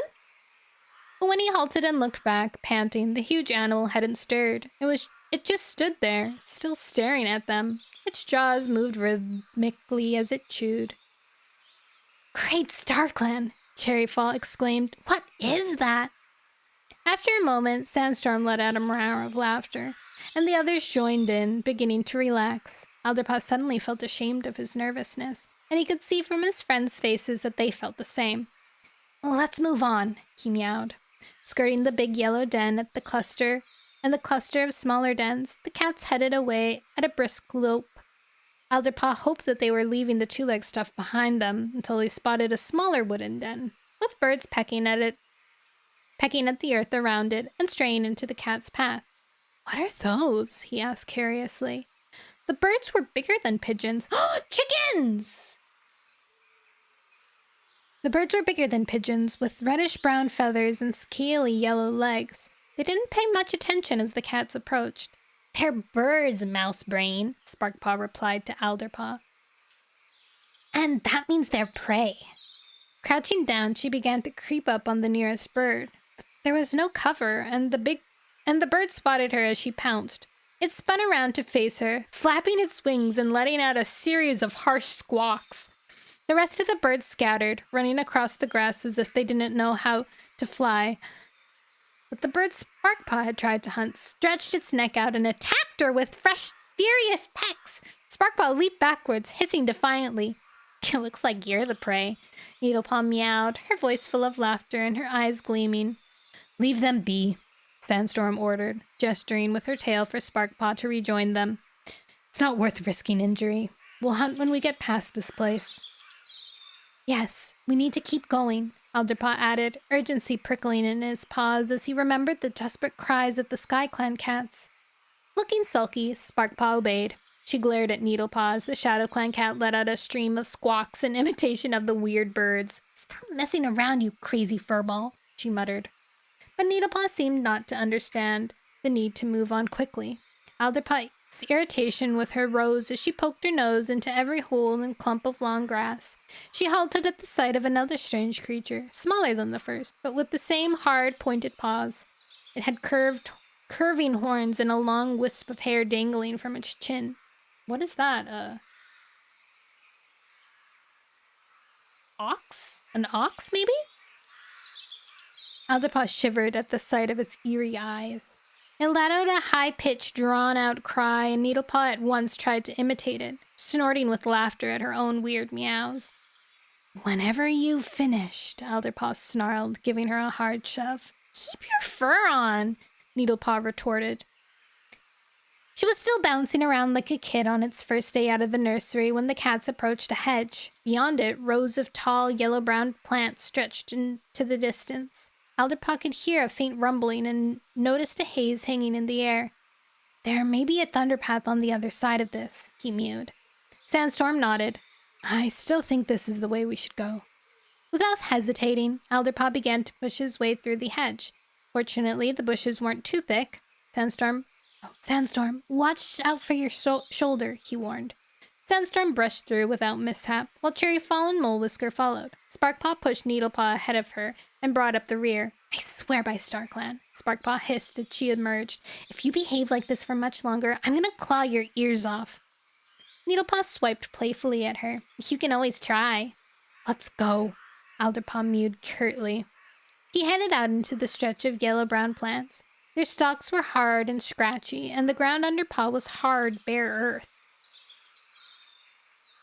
Yellow-brown plants. At least Needlepaw seemed to have calmed down as she slid through the gaps between the plants. The rumbling sound Alderpaw could hear grew louder, and he guessed that they might be coming to the thunderpath. Then he realized that the plants on the other side were thinning, veering in that direction, he poked his head out of cover. His companions clustered around him, peering over his shoulder. There was no thunderpath. Instead, Alderpaw saw a stretch of ground where the plants had been cut down, leaving only stubble behind. Oh, foresting. Now he discovered where the rumbling came from. A huge monster with spinning jaws was moving straight towards them, slicing off the next swath of plants and tossing them into its belly. All around it, the air was full of dust. Alderpaw felt as if his whole body had been suddenly drenched in icy water. It's eating the field, he gasped out. Oh, it's probably wheat.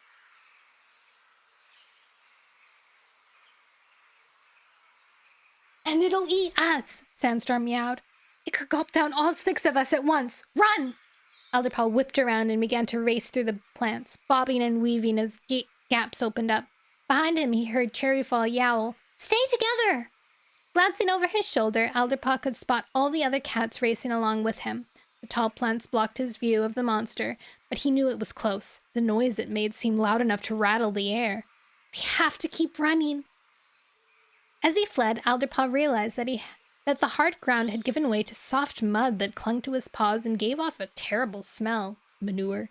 He was too scared to wonder what it was, or to do anything except keep on pelting away from the monster. Alderpaw was glancing behind him again when he suddenly crashed into something hard but springy that bounced him back a tail length into the plants. Regaining his balance, he looked up and let out a groan. No, I don't believe it! He was facing another fence made out of the shiny tendrils, the spikes along the top. His companions gathered around him. We'll have to climb it. Sorry, we'll have to climb it, Old Whisker meowed, or the monster will get us. Right. Sparkpaw took the lead, climbing rapidly up the fence and hurling herself down onto the other side. Into soft grass. Hurry, she urged the other. Needlepaw went next. While Alderpaw was waiting for his turn, he noticed that some of the foul-smelling mud had gotten into Sandstorm's wound. Oh, no! Which was red and swollen now. Alderpaw was certain that it was infected, and Sandstorm was standing with her head lowered and her chest heaving. She was clearly exhausted, much more so than her age, and the race through the plants would explain. It must be her wound, Alderpaw told himself. I can just feel it. With an inward start of surprise, he realized that this must be part of what being a good medicine cat was all about. I can't just see that she could probably rest. I can tell she needs to. You ought to rest, he mewed to Sandstorm. Sandstorm raised her head and gave him an annoyed look. I'm an elder, she retorted. I've been around for a long time. I know I'm okay. Alderpaw had heard that argument before, and this time he wasn't about to accept it. No, he meowed sharply. Sandstorm's eyes stretched wide in outrage. What do you mean, no? Sorry. He's been around Jayfeather for too long. Sorry, Alderpaw responded. It's just that I can tell how tired you are. I'm your medicine cat, and I'm saying you need to rest. Do oxes eat meat? I don't think so. No. They're plant eaters.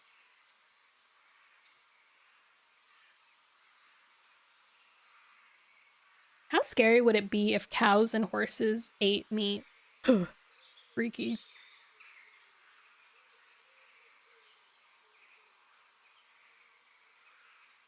The ginger she-cat hesitated for a moment. Maybe you're right. But let's get across this StarClan cursed fence first. She began to climb without waiting for a reply. Alderpaw could see how hard it was for her to haul herself upwards. When she reached the top, she toppled rather than jumped onto the far side, letting out a screech as she fell. Alderpaw scrambled over the fence without even thinking about it and ran to Sandstorm. His eyes widened with horror as he saw her wound pooling with blood. She must have torn it on one of the spikes. That does it, he growled. We rest now.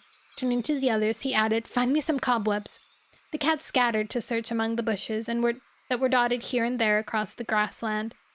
While he waited for them to return, Alderpaw licked the clinging mud out of Sandstorm's wound. The old cat just lay on her side, panting.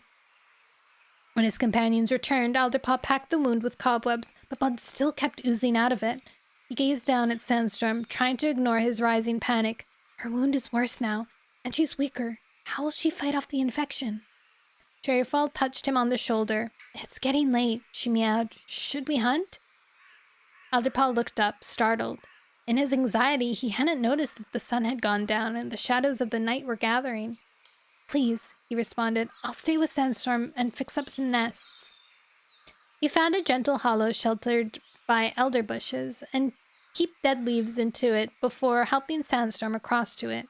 The old cat had stopped insisting that she was fine, and she leaned heavily on his shoulder as she staggered across to her nest.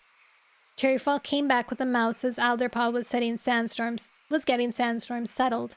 Thanks, Alderpaw mewed. Sandstorm, eat this, and then you can go to sleep.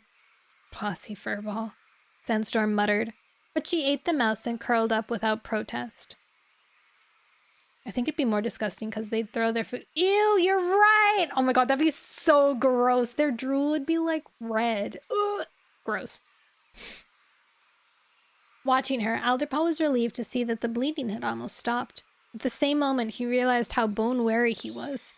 He could hardly keep awake until the other hunters returned. and he managed just a few mouthfuls of thrush before he too sank into sleep. The patter of raindrops on the bushes above his head woke Alderpaw to the light of a chilly morning. Fortunately, the bushes were so thick that very little rain penetrated to his nest. Raising his head, Alderpaw saw that Sandstorm was still sleeping beside him. All the cats were gone, except for Cherryfall, who was crouching with her back to him at the top of the hollow, peering out through the branches. As Alderpaw sat up, the dead leaves crunkled around his paws, and she turned around. The others have gone hunting, she mewed. I stayed to keep watch. How's Sandstorm? Alderpaw examined the old she-cat. She was muttering in her sleep, shifting restlessly in her nest. Her wound had stopped bleeding, but it was much more swollen, red and hot to the touch. Sandstorm's green eyes blinked open as Alderpaw bent over. Hi, she murmured. Have you come to do my ticks? Alderpaw realized that Sandstorm thought she was back in the ThunderClan camp. No. We're on a quest, remember? He replied. Is there anything I can do for you? How are you feeling? I'm perfectly okay, Sandstorm told him, her voice a little stronger. She winced, gasping in pain as she tried to sit up and let herself flop back into the nest. Don't worry about me. But Alderpaw couldn't help worrying. Sandstorm's green eyes looked glassy, and he guessed that she was just trying to put on a brave front. When he stroked her pelt, she felt warm all over, and already she was drifting back into sleep. Uh-oh. She roused again a few moments later as the hunters returned, dragging a rabbit and a couple of blackbirds into the shelter of the bushes. It's horrible out there, Needlepaw complained, shaking her pelt so that the drops splattered Alderpaw. Most of the prey is in hiding. You did well, though, Alderpaw praised her. Come on, Sandstorm, do you want one of these blackbirds? His misgivings increased as Sandstorm struggled to stay awake enough to eat, and after a few mouthfuls she turned her head away. I'm full, she mewed. You finish it, Alderpaw. Oh, she dying! Your model's so cute! Hi! Thank you! I hope you have a good stream!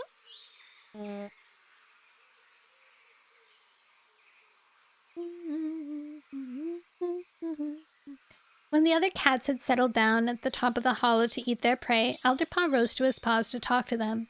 Sandstorm's sick, he announced. We can't start traveling again until she's fit to move. I'm fit now, Sandstorm protested, though any cat could see she was lying. Don't listen to this stupid furball. Clearly all the others understood how serious the situation was. They gazed down silently at Sandstorm, their eyes somber. Even mischievous Needlepaw had stopped joking around. What can we do? Cherryfall asked. You know we'll do everything we can. Mulp, Whisker added, and Sparkpaw nodded eagerly. I need Marigold, Horsetail, or honey, Alderpaw told them. They'll help Sandstorm's infection. I don't know what kinds of herbs grow around here, but hopefully you'll be able to find at least one.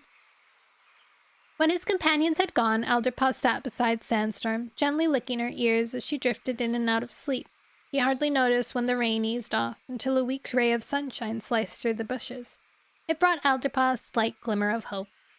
Sparkpaw was the first cat to return, and relief flooded over Alderpaw as he saw that she was carrying a few stalks of marigold. Good job, he told her. Now I can make a poultice. Can you get the cobweb off Sandstorm's wound? Very carefully, please. Sparkpaw sat beside Sandstorm and began to ease the wad of cobweb away. Sandstorm twitched and grunted in her sleep, as if she was in pain, but when Sparkpaw hesitated, Alderpaw just nodded for her to keep going. Poultice. It's like a...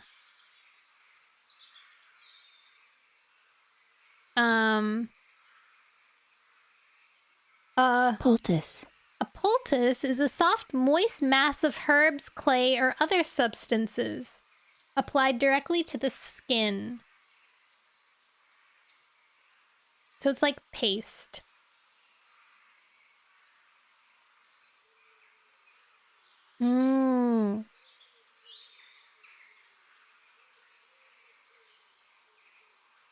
Sage is like a spiritual use thing, like burning sage, which is like a bundle of it.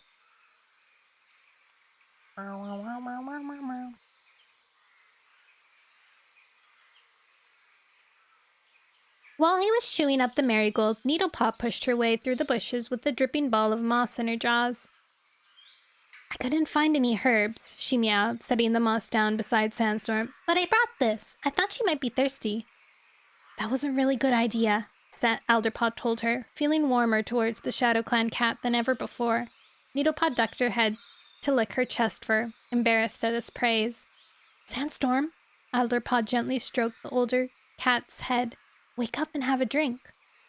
Sandstorm's green eyes blinked over. Oh, that's good, she breathed out, lapping at the moss.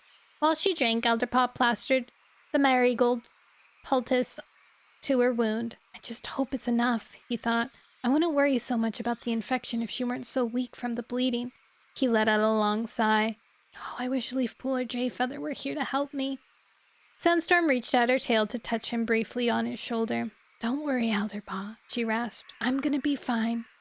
And we must set out again soon. For a heartbeat, she hesitated. The others need us, she finished. Which others? Sparkpaw asked curiously. Elderpaw's belly lurched. Oh, she's feverish, he mewed quickly. She doesn't know what she's talking about. I don't know why they're not just telling them. They're gonna find out. What lie are they gonna come up with when they meet the Sky Clan cats and are like, yeah, we're here to help these cats? Like what? What are you gonna say? Oh my gosh, this must be the thing we have to help to clear the sky. Is that what he's planning to do? Like, we don't know what's going on, but whoa, this must be it. I think maybe. I don't know. But inwardly, he felt worse than ever. Sandstorm must be losing her sharpness to mention the secret. You have to rest, he told her. You have to get better. We can't finish this quest without you. He was not even sure if Sandstorm had heard him. When he looked down at her, he saw that she had drifted back into a feverish sleep. Dang it, ad break started. Buses.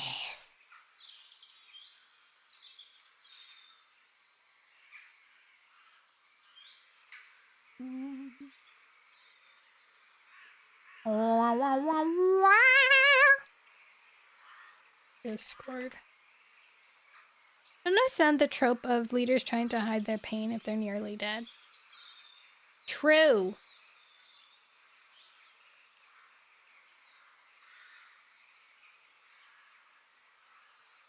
It's like, how are you gonna... It's the plain theory all over again. You have to put your own mask on first before you can put your mask on others. You're just gonna cause more trouble in the long run of things if you are trying to help someone and then you fail and then what? Now you and the other cat are dead because they thought that they could trust you? Yeah, exactly. You understand.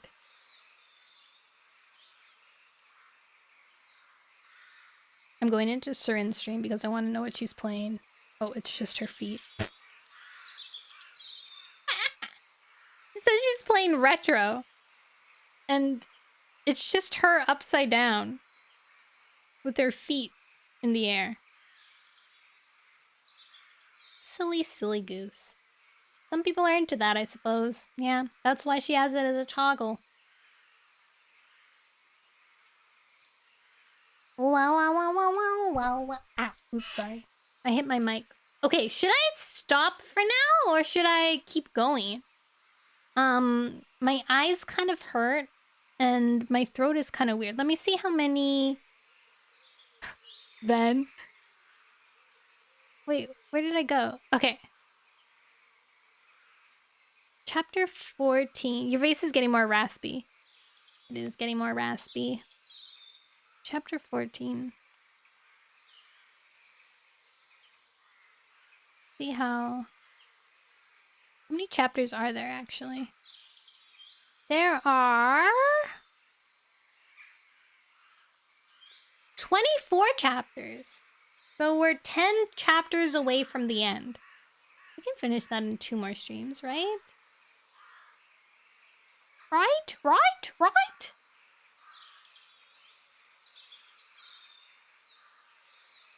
I think so. I don't know tomorrow.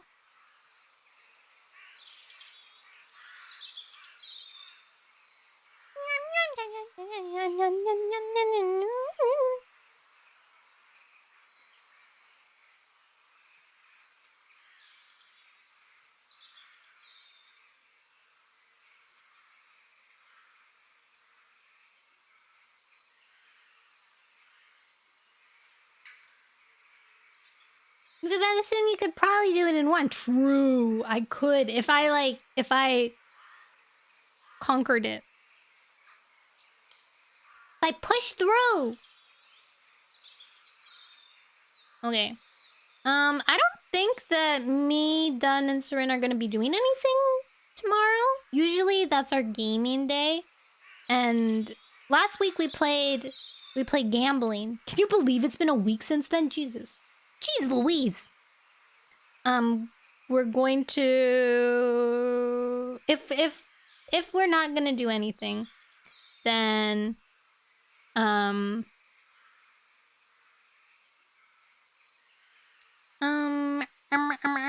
gonna play Subnautica. Subnautica tomorrow. We're gonna do a new rotation of games, which is Subnautica, the ramen game, and No Man's Sky.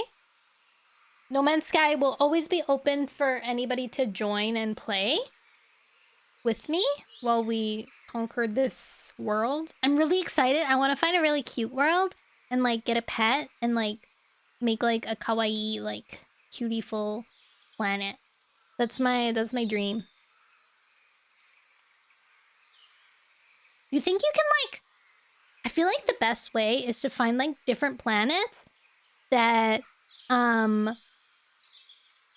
have the resources you need and then make like a teleporter on them and then just teleport to and fro and like utilize those planets. Right? Like that feels like it makes sense.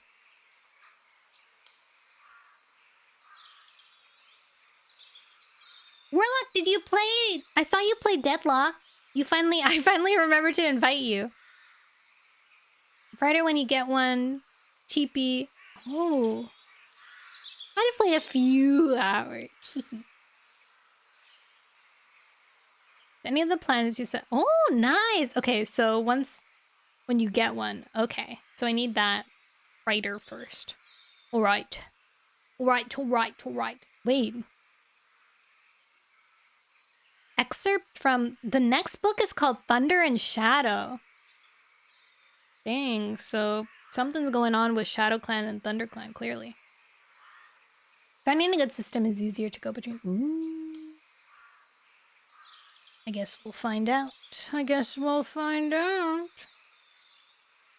Okay, I'll see you guys tomorrow, hopefully, for Subnautica. And then ramen on Friday and No Man's Sky on Saturday. And then maybe I'll have the Sundays off and then I'll go back to streaming. If you feel better, Nono, thanks for the thank you! Thank you guys for hanging out with me. As always, you're so kind. I love doing this. I love sharing my life with you guys and making new things with you guys. It's fun. There's always that weird battle of what the guys, there's a warrior cats thing here. A bit buddy? What's a bit buddy?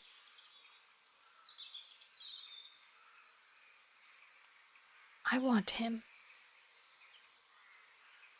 Bit buddy reacts real time to your keyboard and mouse activity. Every click of movement brings an adorable response from your little companion. Hold on. I wanted to get this bit buddy right now. Immediately. a virus! No! It's like what I'm kind of like how YouTube Studio has like what the oh, I'm not on my can I open this? Install Steam. The heck?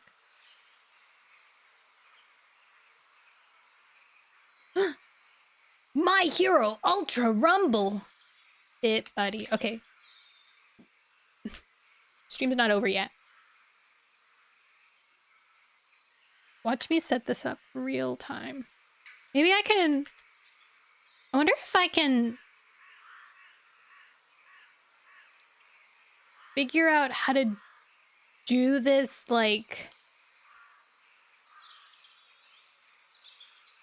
for me. And then it can be like an easier thing for Deadlock streams. Deadlock.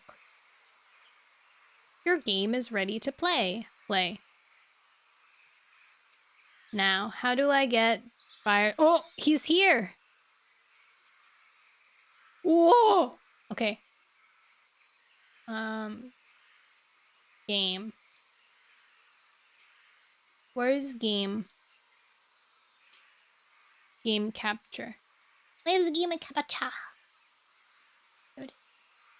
Game capture. Bit buddy.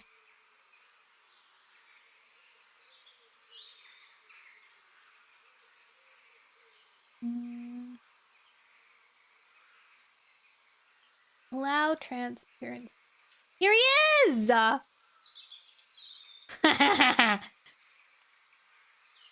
Okay, now how do I get Firestar? How do I get him?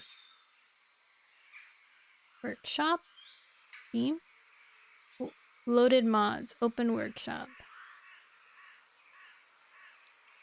I think because he has been playing World of Warcraft for 15 hours straight. Items. What the heck is that? That's the most terrifying thing I've ever seen. Oh, it's a mouse? Looks like a face. Firestar. Search. There he is. Subscribe to download. Did it work?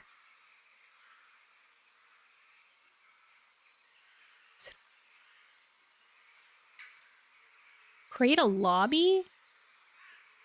Buddies. Yes! Yes!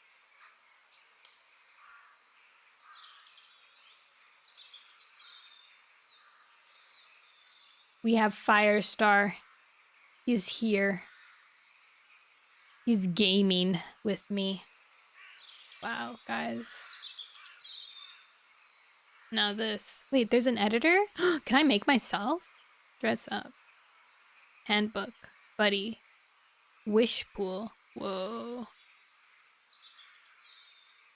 Keyboard.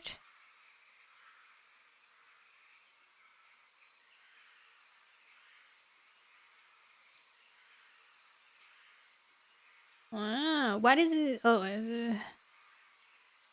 Plain. BitBuddy Workshop Editor. BitBuddy Workshop Editor. Sure. BitBuddy Workshop. How do I do this?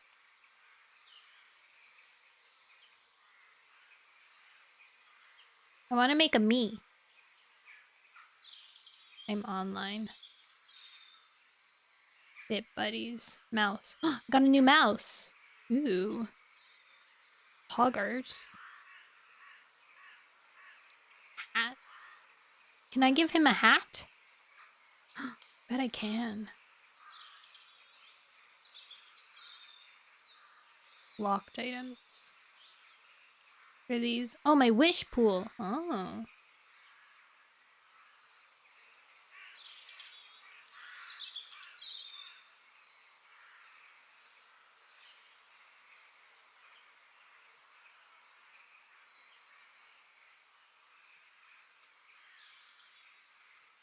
Line jitter. Apply line shaking effect.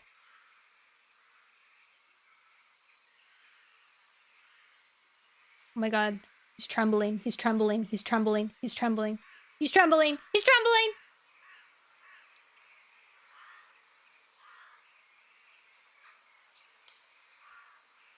Comms open.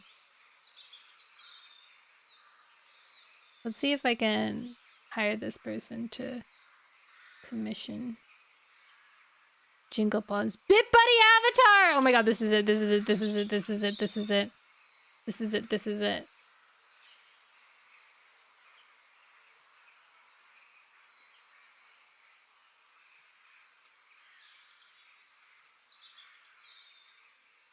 I think they do people though? I think they only do feral cat.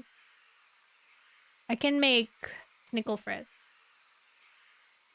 Thank God. That's what I'm saying. That's what I'm saying! What to include?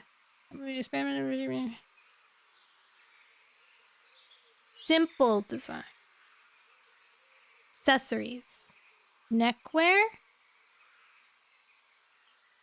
Custom items. Do I need a custom item? Nah. Monetized. Upload a file.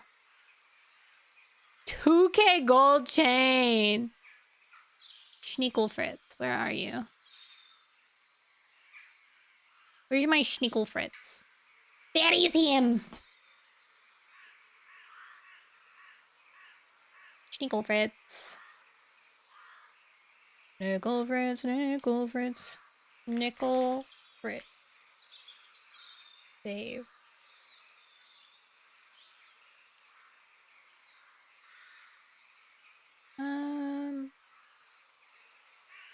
No need to be too...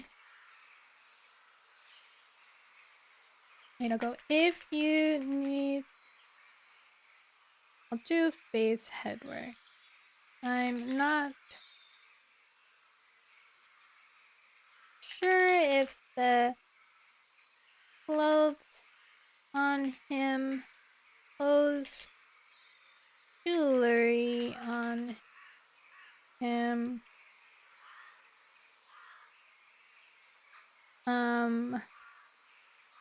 Is an extra, so I just selected the headwear.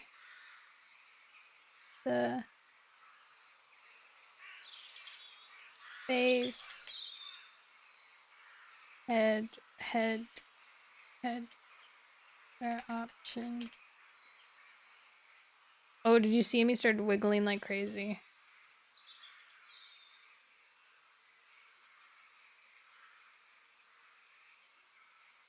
These are so cute. I found your Firestar one and had to see if you had positions open.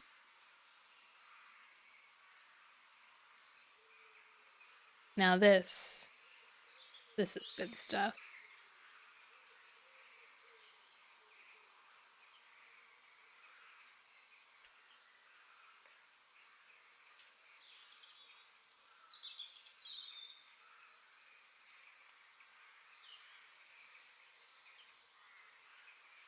Dragon tails, dragon tails. All right, what did we win? Got more things. A hat. Beautiful. Keyboard. Oh, he's got a laptop now. Guys, this is one of the best things I've ever seen in my whole entire life. Wait, I also want one of these critters. I want a critter. Is that a donut on his head? That is, in fact, a donut on his head.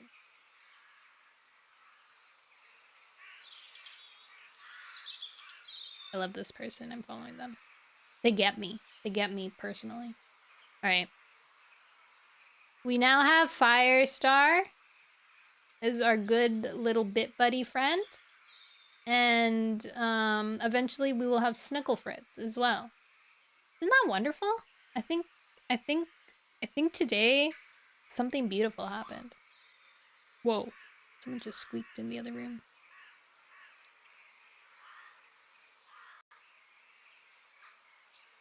My roommate is cackling. I want to know why! Wait. Can I raid someone? Let's raid Ashton. Ashton.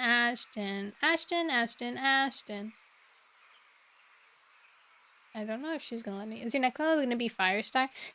No!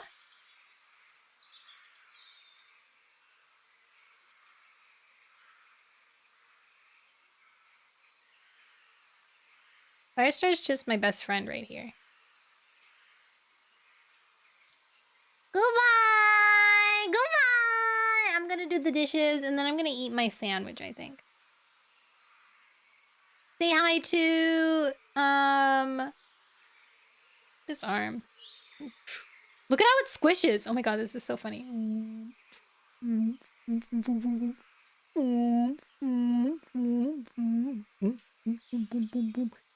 He hesitates briefly when I do this because I'm jumping from screens. Alright, bye-bye! I'll see you tomorrow! Say bye to Firestar. Bye, everyone!